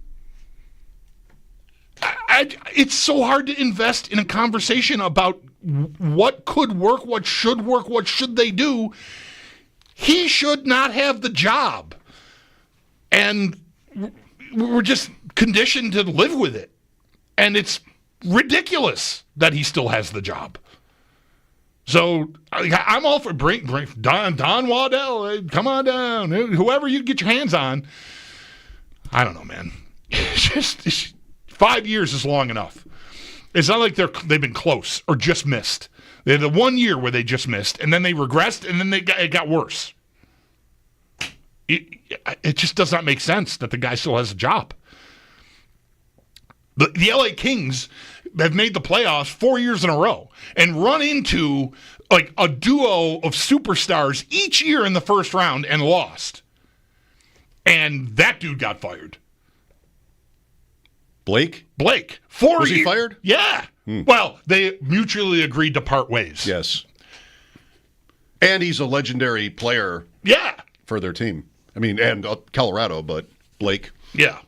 So, I mean, just you look around the league and not to say that, I might at times tend to because I'm so passionate about it. And when I get any feeling like this going again, it's almost like I feel alive again because I'm giving you some passion on the Sabres. But it usually means I end up exaggerating to some extent, right? Their reputation in the league, I've mentioned it a lot. And look, I just can't believe that there aren't people laughing at them within the league. That he got to hire his friend from Carolina to come be his special assistant. After these 5 years. These 5 years are his resume professionally as a general manager of a National Hockey League team. And he got to do that today. How in the world does that happen? But here we are. I know. It just defies explanation that a major league sports team could go these 5 years with these results and not make that move. Right. I think the number is 3. For me, the number for this is 3. You get 3 years, barring really bizarre circumstances. I don't know where you're starting from. Maybe the 14 Sabres. It was 3 too much to ask, 3 years for them to get in. I don't think so even. I think that should be enough time to meet the middle, right? The playoffs include the teams in the middle. Yep. And they've only been close once in 5 years and still missed, so I can't really argue. I would do it. I am happy that in my life I am not in a position where I have to tell people they don't work for me anymore. That's something that I feel lucky to not have to do that professionally. But you suck it up. And I would want it. This is when, we're all sort of maybe wondering what Pegula feels or thinks about all this. I would just hate for my reputation to be stagnant with a franchise that we love, and he, when he showed up, clearly exuded the same. I mean, he was totally believable as pretty much a lifelong fan. And if that were myself, I would hate for people to think that I don't care about it. I wouldn't, and I don't say he does. I don't think he doesn't care about it, but I just think sort of practically to go so long without making a change at the top. Really, Adams is the top. Is such a bad look that I would just not have it for myself. And there are counterpoints to that. Loyalty, continuity would be one. There's something to be said for that. Whatever he's built, he is choosing to keep going with.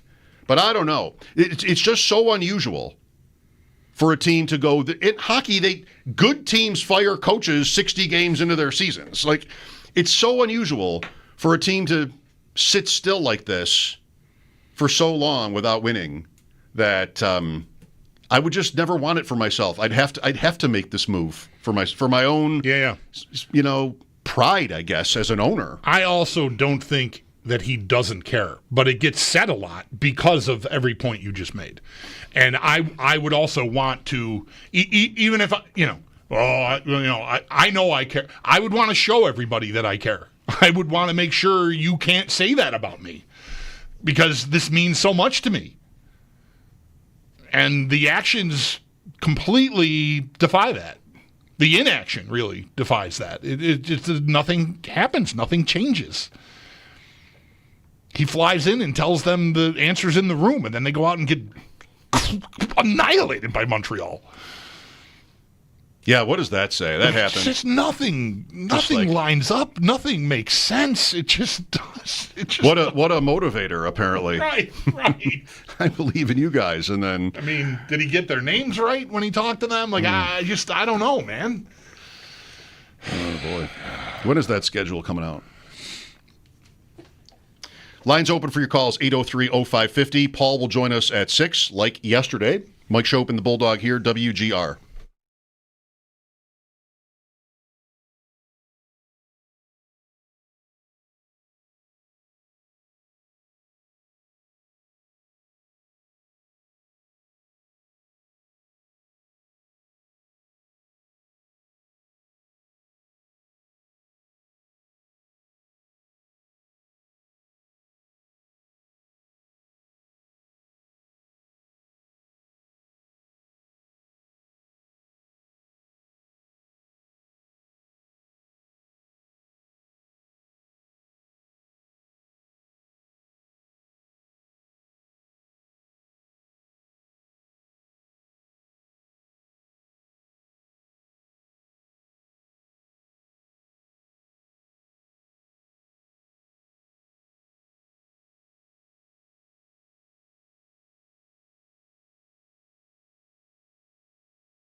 I've heard they've begun to look around for a senior advisor to work with Kevin Adams. And I heard this person will report to Kevin Adams, but they'll work with Kevin Adams.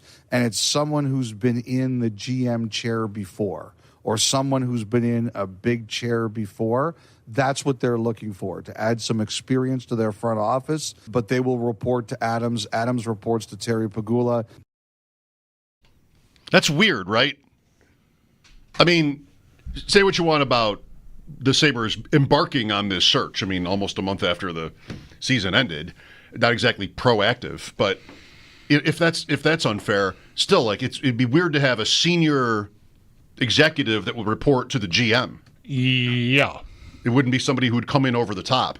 I think Paul yesterday made a fair argument that the Sabres really don't need someone, another boss, as he put it. But who wants that?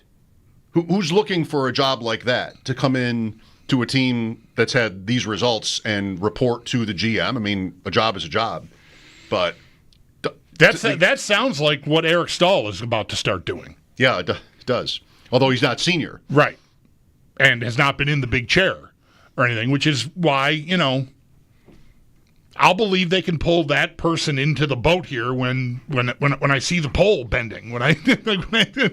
And then even then, you'd be like, okay, get it on the line is one thing. Can you get it actually into the boat is a whole other thing. So, you should give some benefit of the doubt that they still would like to add this person, but hearing Friedman talk like that, yes, he said GM experience, big chair experience, which is not necessarily GM experience exactly. So I don't know why he's choosing the words the way he is, but usually there's a reason for that. Some candidate out there that might be the equivalent of a Bottrell when he got here, assistant GM somewhere else, maybe is someone that's being considered for this role. But anyway, at the end there, he's going to report to Kevin Adams. That sounds like what they just did with Eric Stahl. So I don't know. If Eric Stahl ends up being it, then, that's what you get. And I'm not necessarily campaigning for the other guy, but I'm open to it just because it would have credibility, I think. At least it should. What does he need help with? And I'm not asking that to be sarcastic. What are we trying to... I feel like the biggest thing that's held him back and them back is inaction. It's not getting a move done when your season was kind of falling apart. And that's happened a couple of times. Really, almost no trade action at all. I mean, we've been down the road about free agency and what their limitations are, I guess, which Adams, advertised himself. I don't know if it's like identifying talent so much. I think they've made mistakes, but they also have talent too. And they also are not. They're not afforded their pick of the litter. Like what Adams needs help with the most, I think, is luring the players that they might like to acquire, getting them to agree to come here. Be they free agents or trade guys that they're looking at on the market. Because, so they want a salesman for the job. Yeah, I mean, I think his biggest problem, look, I didn't like that he said it the way he said it back in February, whenever that was, the palm trees and the taxes. It was never untrue. Like, I think those things are factors that are hindering that, nothing more so than they're losing. It's the biggest problem you have with the blaming it on that stuff is because I think there's plenty of examples in the league where the taxes aren't great and the weather's not great, but they win and they attract good players and keep good players. The Sabres can do none of that right now, and so they need help changing that. And in order to change that, they need more good players. In order to get more players, they need more guys to agree to come here, which might mean you need to get good first. And, tie yourself up in knots with that. What does he need help with? Changing their image, mostly. But he's a part of that problem. I think that's we have, I think, really no idea what they could be if they had been able to make the moves that they've wanted to make, but are blocked because of no trade stuff. Like, he's dealing out of a short hand. He's responsible for some of that hand, but he's also in a tough spot. Always has been. So would this new person be. Right. That person would have the same challenges, you would think. Maybe they would just be better at getting someone to say yes, getting results. Or just their name alone, like them being here would be like, oh, wow, look at that. That guy's there. Yeah. Who would that be? Could have some fun thinking up names for that. Maybe it's Eric Stahl for some player. I don't know. Maybe. Steve is with us. Hi, Steve. Hey, thank you for taking the call. I think it's due time. This is just my opinion. I'm just some guy.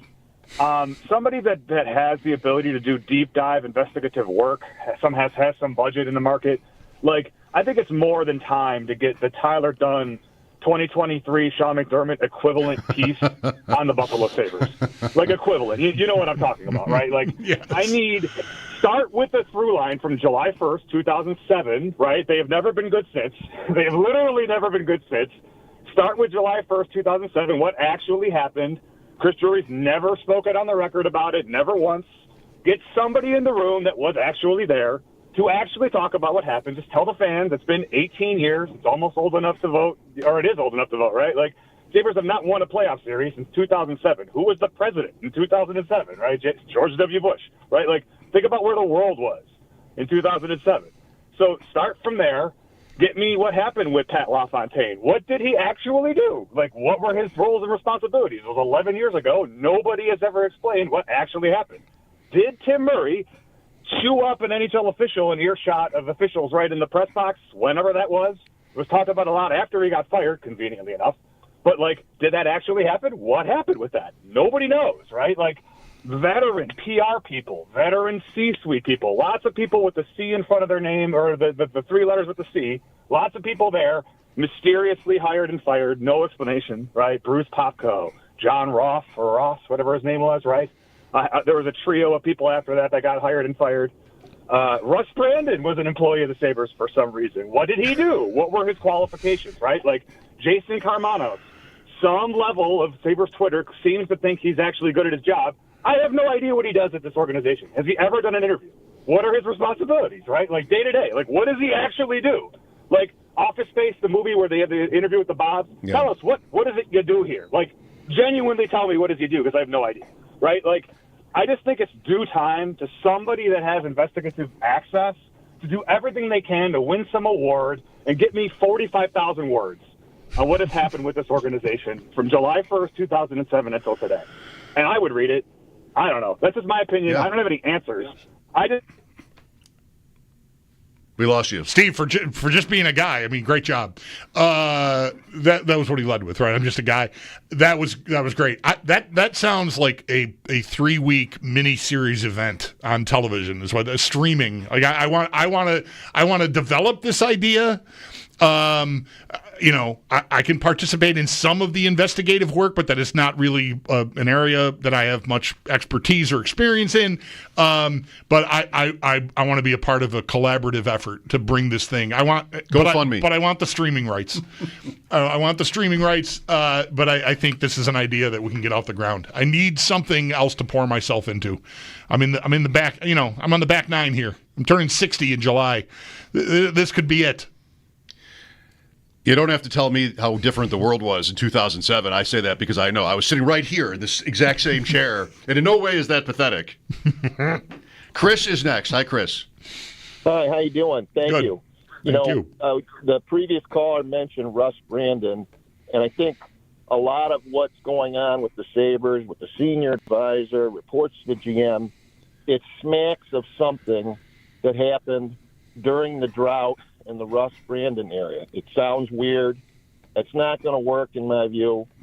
And there's enough evidence, as both of you have stated. Kevin Adams has had enough time. He has not handled contracts well. He's saddled the team with a lot of expensive contracts for players that are underperforming. His trades really haven't worked out, or they've been at best okay. I mean, we just made a recent trade of Cousins for a guy that was injury prone, and what happens? He plays like a couple games for us, and he's out for the rest of the year. Now, maybe that'll work out, maybe it won't, but like you were saying, Bulldog, Adams is part of the problem with attracting good quality players here. What player in the league is going to want to come here with the history of losing, the history of bad contracts, a weird type of situation where you have a senior advisor and kind of, whatever that role is going to be. And it just doesn't make for a winning formula. And in fact, when I heard that Adams was going to be retained, it was kind of deflating to me. And I'm sure it's been deflating to other fans. I was actually thinking about maybe buying some tickets next year, and I can't say I really want to do that. All right, Chris.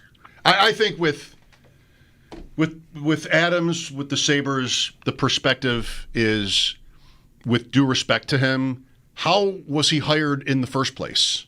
Like, is, quote, real teams. Like, is that a move a real team would make?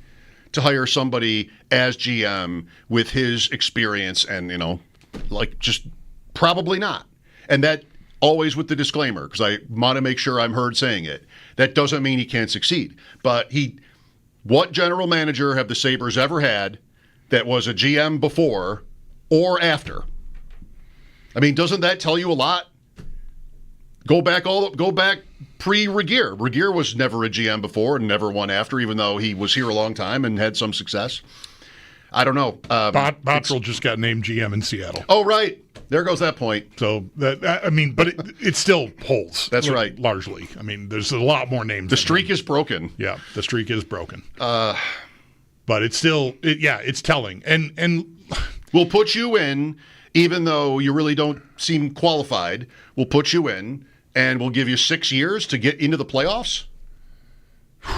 It's laughable. Yeah, that does not sound like pro sports at all. That sounds like a fundraiser or something. Like it does not sound like a serious operation. Not to say fundraisers aren't serious operations. Whatever. It's a sloppy comparison. His still having the job. I just think it has to. There have to be people within the league that just look at Buffalo and think like, "What the hell is going on over there?" Because they know how their business works, and this just doesn't happen. You don't just get to keep going and then hire your friends to try again when you fail as miserably as they have been failing. So, I don't know. Like, I don't talk to Sidney Crosby. I don't know if he's ever thought about Buffalo. But I think if somebody were to ask him at a golf outing today, what do you think is going on in Buffalo? I have no idea. I just think it just defies explanation for people that know how the league works. I shouldn't have mentioned a player specifically. I don't know what the hell. But they're in a hellaciously bad spot. Michael, go ahead. Hey, guys. Speaking about this whole front office business and how they're trying to get different heads involved, it kind of very lightly reminds me of what seems to be going on with Vegas in the NFL. Like, they kind of were in a pretty dormant spot, but they go ahead and they bring in some well-respected individuals. Brady gets involved, Pete Carroll's there, and they, John Spytek, they get guys that, have connections to each other that they feel like can pull in talent, and then Geno Smith ends up there. The reason I say this is because I feel like that's kind of the direction the Sabres want to take, but the problem is, A, it's not Vegas, and B, we're not getting rid of, there isn't a full overhaul going on here, but I feel like that's kind of the direction they're trying to go in. Just a parallel I thought was kind of comparable. Thanks. Speaking of Vegas, we were watching, my wife was about to go to bed, the anthem and the start of their game last night, and I don't know if she's ever watched a Vegas game, but she's getting ready to leave the room as that's on. The anthem had just ended, and you have this like incredible, what is it even, how could you describe it? Like this whole kind of section, it's like Vegas football where they have, or like a football stadium where at the top, somebody's beating a drum or something, and it's just like a huge production. And she's like, oh, my God, we're in the same league? Yeah, and it's Vegas, right. Yep. I mean, that's Vegas, but yep. It doesn't feel like it's the same league when you watch them. It doesn't feel like it's the same league. As the Sabres do not feel like they're in the same league. They are. It should be said. They actually are. But, man, it just looks and sounds and feels like a lot more going on there. Mike Schopp and the Bulldog here. We'll be right back. This is WGR.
Paul Hamilton at the top of the hour.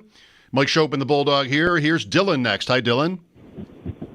Hey guys, how you doing? I'm just calling because I feel this Savarelli announcement kind of is just a little bit of a smack in the face to the franchise. Like, you have a GM that you hire with not the greatest resume out of the gate, and it takes you 5 going on 6 years to hire someone to help him. Like, why wasn't this a decision made maybe in the first year, like where you're like, oh, maybe we're not where we're at, hiring someone to help him out? And it's just, I feel like after the season, everyone expects a change, and you're like, not only are we going to keep him, but we're going to do what we probably should have done 5 years ago and find someone with, GM experience or AGM experience to, help him out. But it's just like, he doesn't have he hasn't gotten the resources yet. And if he hasn't figured it out now, who are you going to be able to attract to this position that is willing to answer to him and, attract to the Buffalo market? Like, he struggles with bringing people in, whether it's because of the situation of the team or not. I'm hesitant to question if he even bothers overpaying slightly or even a little more for big name players if he wants to try to attract them, despite the losing and the situation of being in a high tax state, no palm trees for what it's worth. But it's time to are we really doing this training wheel session now after 6 years now of being a GM? Why is this going to be another 3-year thing? He didn't learn enough this year. Maybe he needs a couple more years having his hand held before we move on from him at front office. It's been long enough with regressive results, and I'm just questioning why this decision was made now and not 5 years ago after year one or with year one. Mm-hmm. All right, I think those are legitimate questions. The best you can hope for, if you want that extra person in the front office, although hearing Friedman describe the position the way he is really makes me wonder if they will be able to, like the caller is saying, attract a candidate that is going to show up to answer to the guy that shouldn't have a job. That seems like weird synergy to me, but okay, maybe they will still pull that person in. And we won't just end up with Eric Stahl today. Because it's important to remember that. I'm skeptical. The job description that we just played the clip of Elliot Friedman talking about sounds like the job they just hired Eric Stahl for. Without the big chair GM experience. Someone to contribute and answer to Kevin Adams. I mean, I don't know. That's not a president of hockey operations.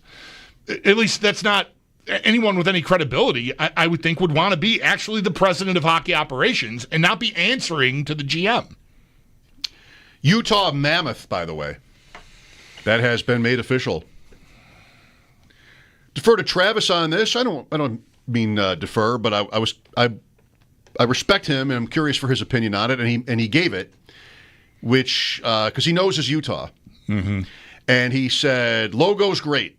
The mountains, you can't even necessarily notice them, but it's a great logo, but the name is meh. Yeah, Mammoth. I'm an S guy. I like an S team name myself. Maybe, that's my age showing. Sal noticed this and tweeted, and I saved it. I think this makes 11 teams across the 4 North American team sports that have a name like that. None of them are football teams. Correct. Yeah. Are you an S man? I want my team names to have that S. I have not really minded, the Lightning or the. No, I guess I don't need it. Okay. I didn't need it to be Mammoth though either. I liked it. I did not like hockey. I liked HC myself. I would have stayed with gone. Utah HC. I like how that looked. So I don't know. I'm not. I like the color scheme. So the uniform looks good to me. I got to look at the logo again. I didn't notice the check mountains. it out. I did not notice the mountains. I love mountains. You love mountains. I don't know why. We should all live near mountains. That's not geographically possible, but man, when you're in the mountains, don't you always think man, this is great. We should live in the mountains. Of course, I'm not there in November. Although there's, I think, 20 inches of snow where I was standing. 20 inches of snow fell yesterday. We got out of there just in time. But anyway, yeah, Mountains. I gotta see the mountains on this Utah logo. I like them, but don't love them. Actually, as you say all this, I like mountains, but no service. Yeah. You really think about what's important in life when you're in the mountains, which is I can't make my draft pick because there's no service here, and I have to. Maybe there's one bar, so I just walk around very gingerly, carefully, just try to find the spot with that one bar, so I can draft Devontae Smith in the 5th round. I'm 53 years old. Paul Hamilton, after sports here on WGR.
Additions coming the way of the Buffalo Sabres front office as the team did announce today the hiring of Eric Stahl to be the special assistant to the general manager.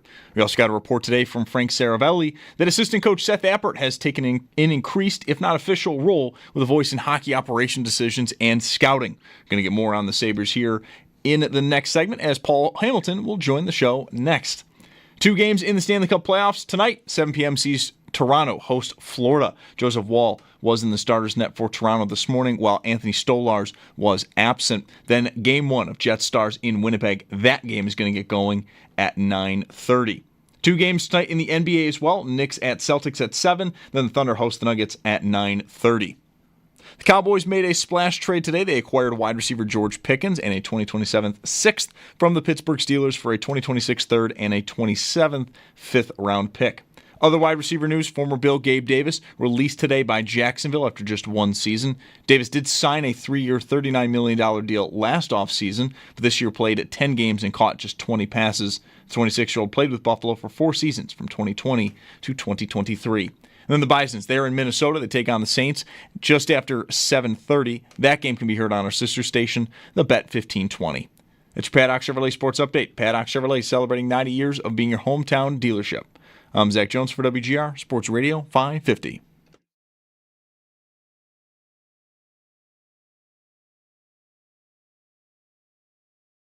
It's Paul Hamilton. Oh, Cervatic and Hamilton going to each other and Sawinski.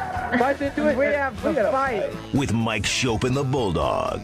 Snodcheck was just totaled by an Iowa State player against the board. I think it was by Hamilton. On WGR. Really a pretty unnecessary hit by Hamilton.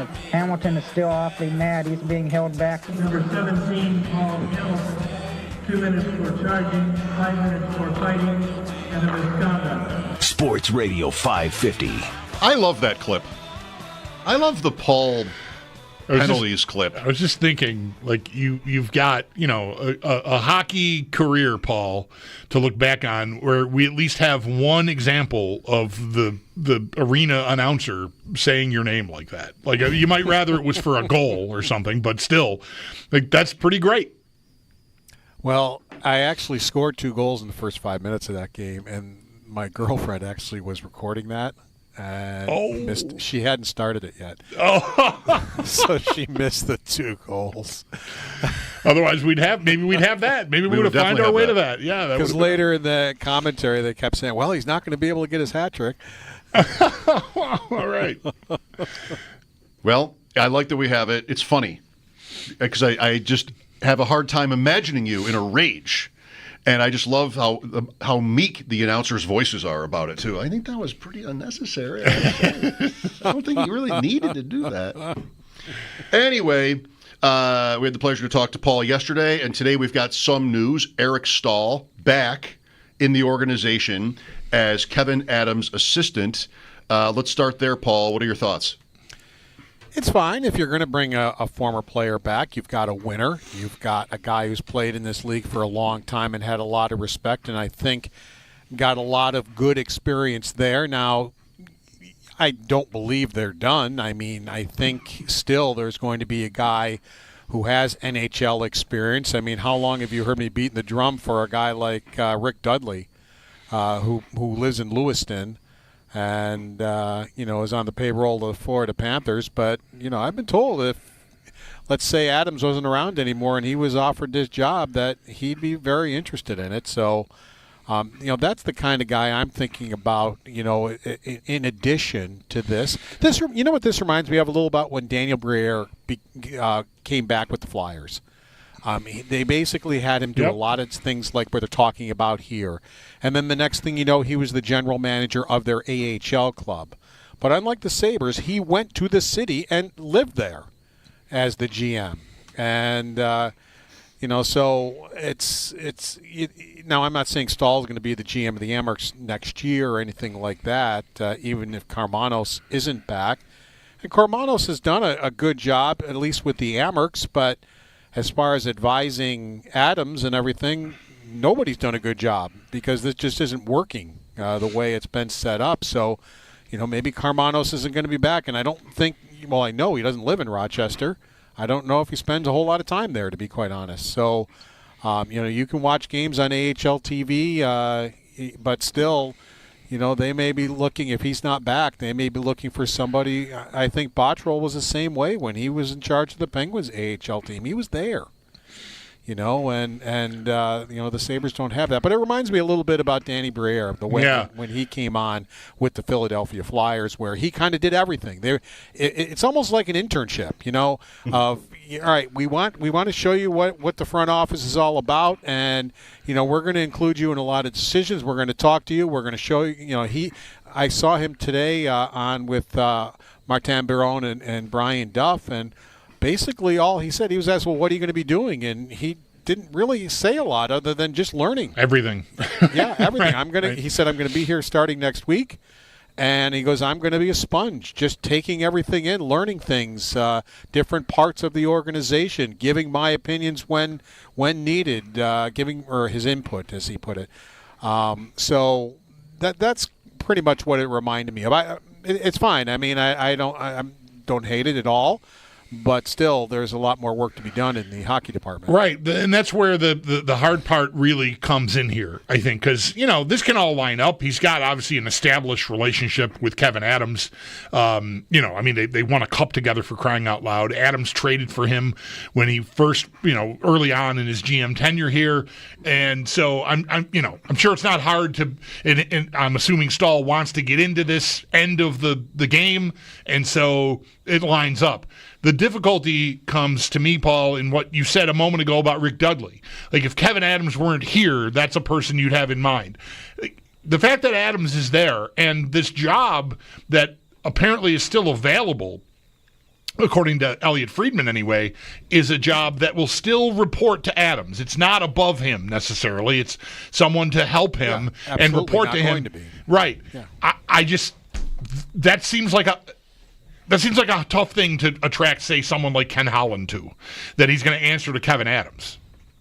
Yeah, no, I agree with that. Now, Adams has one more year left on his contract. If this is just because Pegula doesn't want to pay a guy not to work, you could bring Rick Dudley into the organization kind of as, well, this is Adams' last year, and we're going to make him right. What? You name it, whatever, yeah, right. And you're going to take over type of a thing. It could be, and then you get him in here, at least you get him in the door, type of a situation. No, you're absolutely right. There are a lot of guys who aren't going to sit here and have Kevin Adams as their boss. Did we talk credibility yesterday? I know we did. The word came up. I just wonder if you think this does anything for that, this move today. Eric Stahl is a very respected person around the National Hockey League. So, yeah, I think that does a little bit for the Sabres' credibility, that, he's going to be part of the organization, and especially if he's, part of player development, that really would be great for him. Talking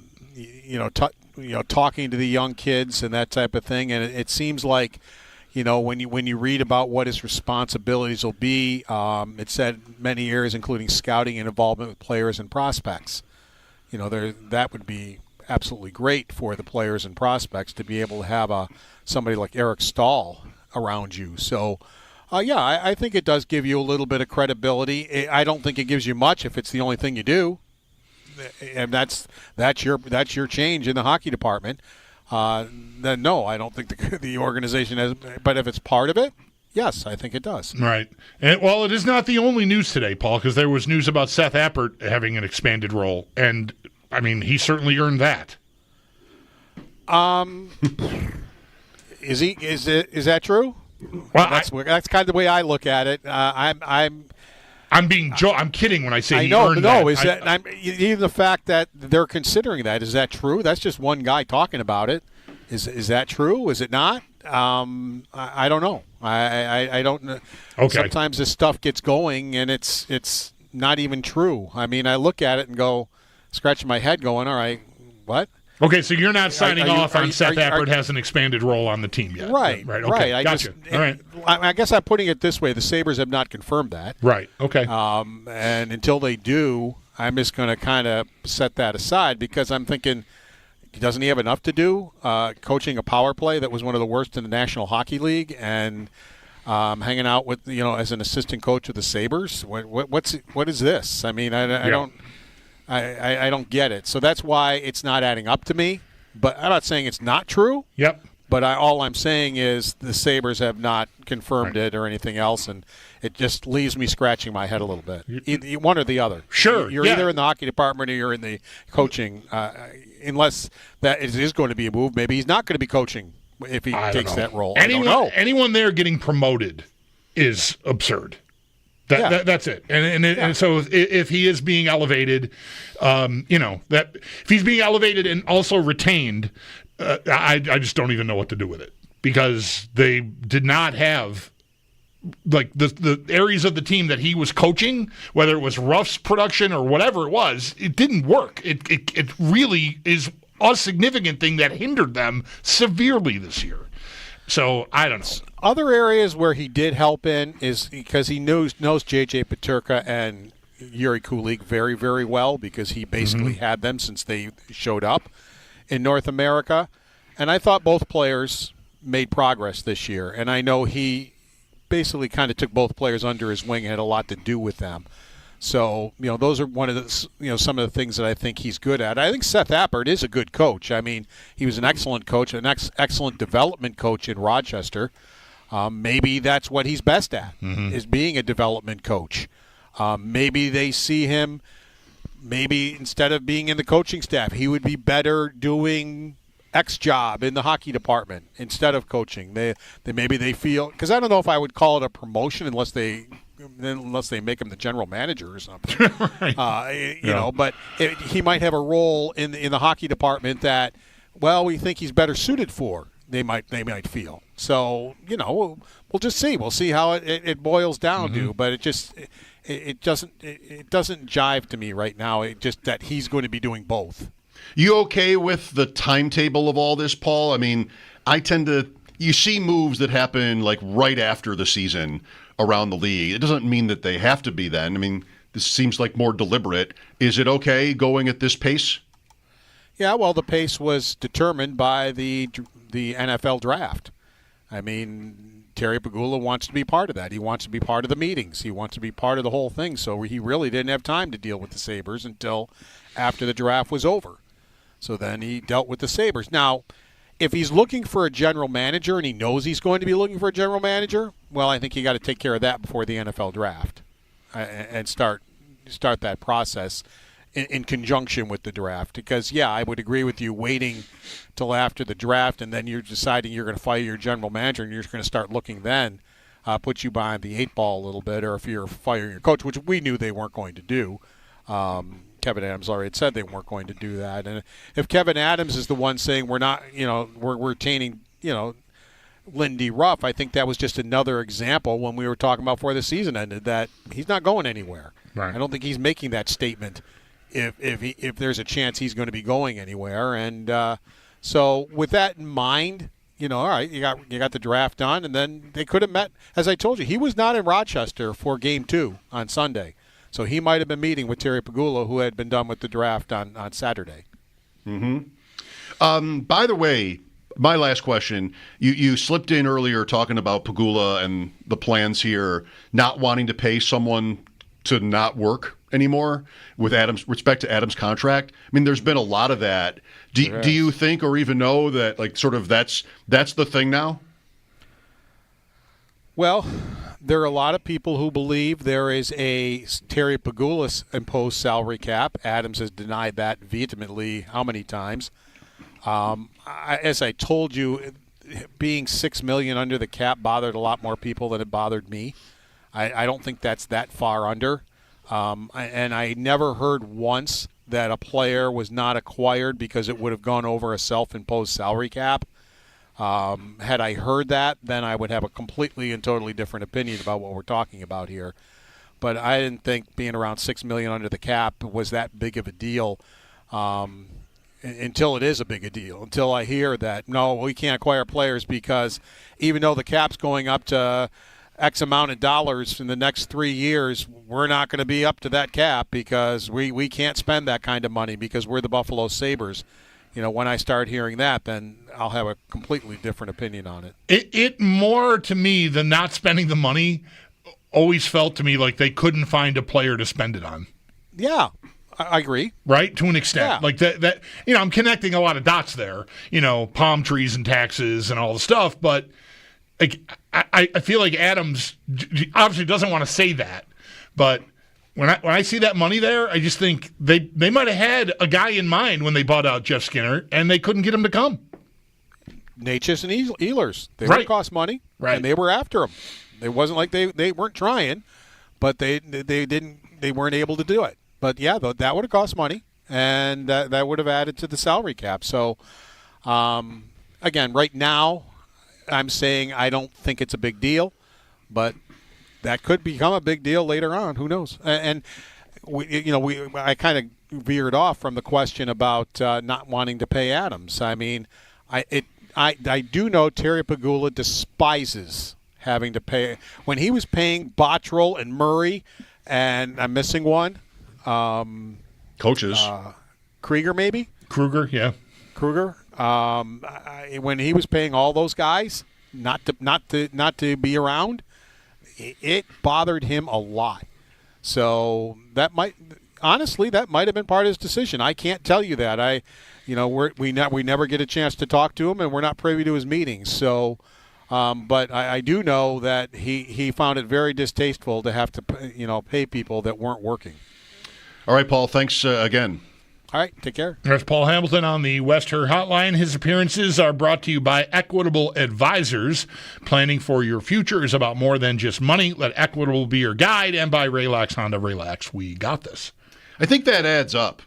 I mean, I can appreciate being frustrated by that, but he did make those changes then, and it kept happening.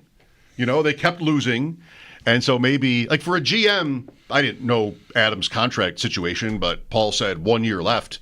That would be a big story if you got to the season and he didn't have, more than 1 year left on his contract. Right. And I don't know, what would your guess be? They extend him? I mean, what's likeliest to happen? He probably plays it out. I don't know. I don't want to rule out any possibility. A quiet extension once the season gets going, because the season gets off to a good start or something. I can see that, but yeah, you'd probably rather let it ride. Let It Ride. Love Let It Ride. Ever play that? I don't know. I love this. I love the song. It's Ryan Adams and the Cardinals. It has been a long time since I've played Let It Ride. I don't think I know the game. It's a casino game, so you'll probably lose. And I probably would hate it. Yes. I was more of a Caribbean Stud guy in the day than Let It Ride. Caribbean Stud, so they pay you, it's 5-card hand. Dealer deals himself or herself in, and you have to have you have to have better than ace king or better is what it is, I think, or like a pair. Okay. And so if you don't get a pair, say, you throw the ante and you fold. That's the proper strategy. If you have a pair, then you play. Mm-hmm. If the dealer doesn't have a pair or even ace king, then they don't pay you. You get your ante, I think, but they don't pay you. You don't win, exactly. To win, you have to have a better hand than the dealer, and the dealer has to have a decent hand. Hard game. Well, it's fun. And I've had a couple of big wins back when I was spending money on Caribbean Stud Casino Poker, is if you look at your cards one at a time, and like your first 2 cards are a pair, oh, baby. You don't look at the rest of them. Because it doesn't change anything. You can't make a bigger bet. Your bet is only, you're getting all this, double your ante, I believe. Yeah. So you're in. If you see your first 2 cards, I remember playing one time at Turning Stone, and my first 2 cards were jacks. Why do I still remember this? I'm going to tell you. Yeah. First 2 cards were jacks, put it down, place the bet, and the dealer had a pair. I'm like, I think it was lower than jack, so I knew I had won, and I had 4 jacks. So you win a lot when that happens. Wow, good for you. You're not looking at me like you're about to go do this. You're not giving me that face, that vibe. No, yeah, I mean, I'm contemplating what like how harsh I don't. It's possible I've never been sitting alone in a room with one other person and been less interested in what they were saying. It's possible that that's the threshold that we just crossed. And I mean, there have been lots of these times before. And this is the new number one. This is a hell of an achievement we've reached here. This is the new number one. You would rather have heard the story about me assembling a lawnmower this morning? That is a story. That'll be tomorrow. I can get with. You got to finish it. Yeah, right. Yeah. I'll get you that one. I'll give you the update tomorrow. On that. All right. It's a days-long operation when it's me. Yeah. Days. Well, it's a riding mower, and this is not. I bought a lawnmower last year. It was like the most utilitarian gas-powered machine you could possibly buy. The wheels don't adjust. There's a handle, the pull cord. It came in a box. I had to put the handle on. That was assembling the lawnmower. I'm guessing this rider's a little more complex. Lots to do. Yeah, lots of steps. Yeah. Lots of steps. And for me, I'm very slow and not so inclined at this kind of thing. So I have to reread over and over the instructions. Oh, well, that's your first mistake. Don't ever read the instructions. Just put it together like you think it should look. Yeah, that would have been good. That should work great with I might have done that. Sharp blades. I did try to go by the instructions. Fast but enough to cut grass. Maybe I did it wrong. We will find out in time. Sal was with us earlier talking what? We talked about Gabe Davis, George Pickens, and rookie minicamp. We'll have that conversation for you next. Mike Schopp and the Bulldog, WGR.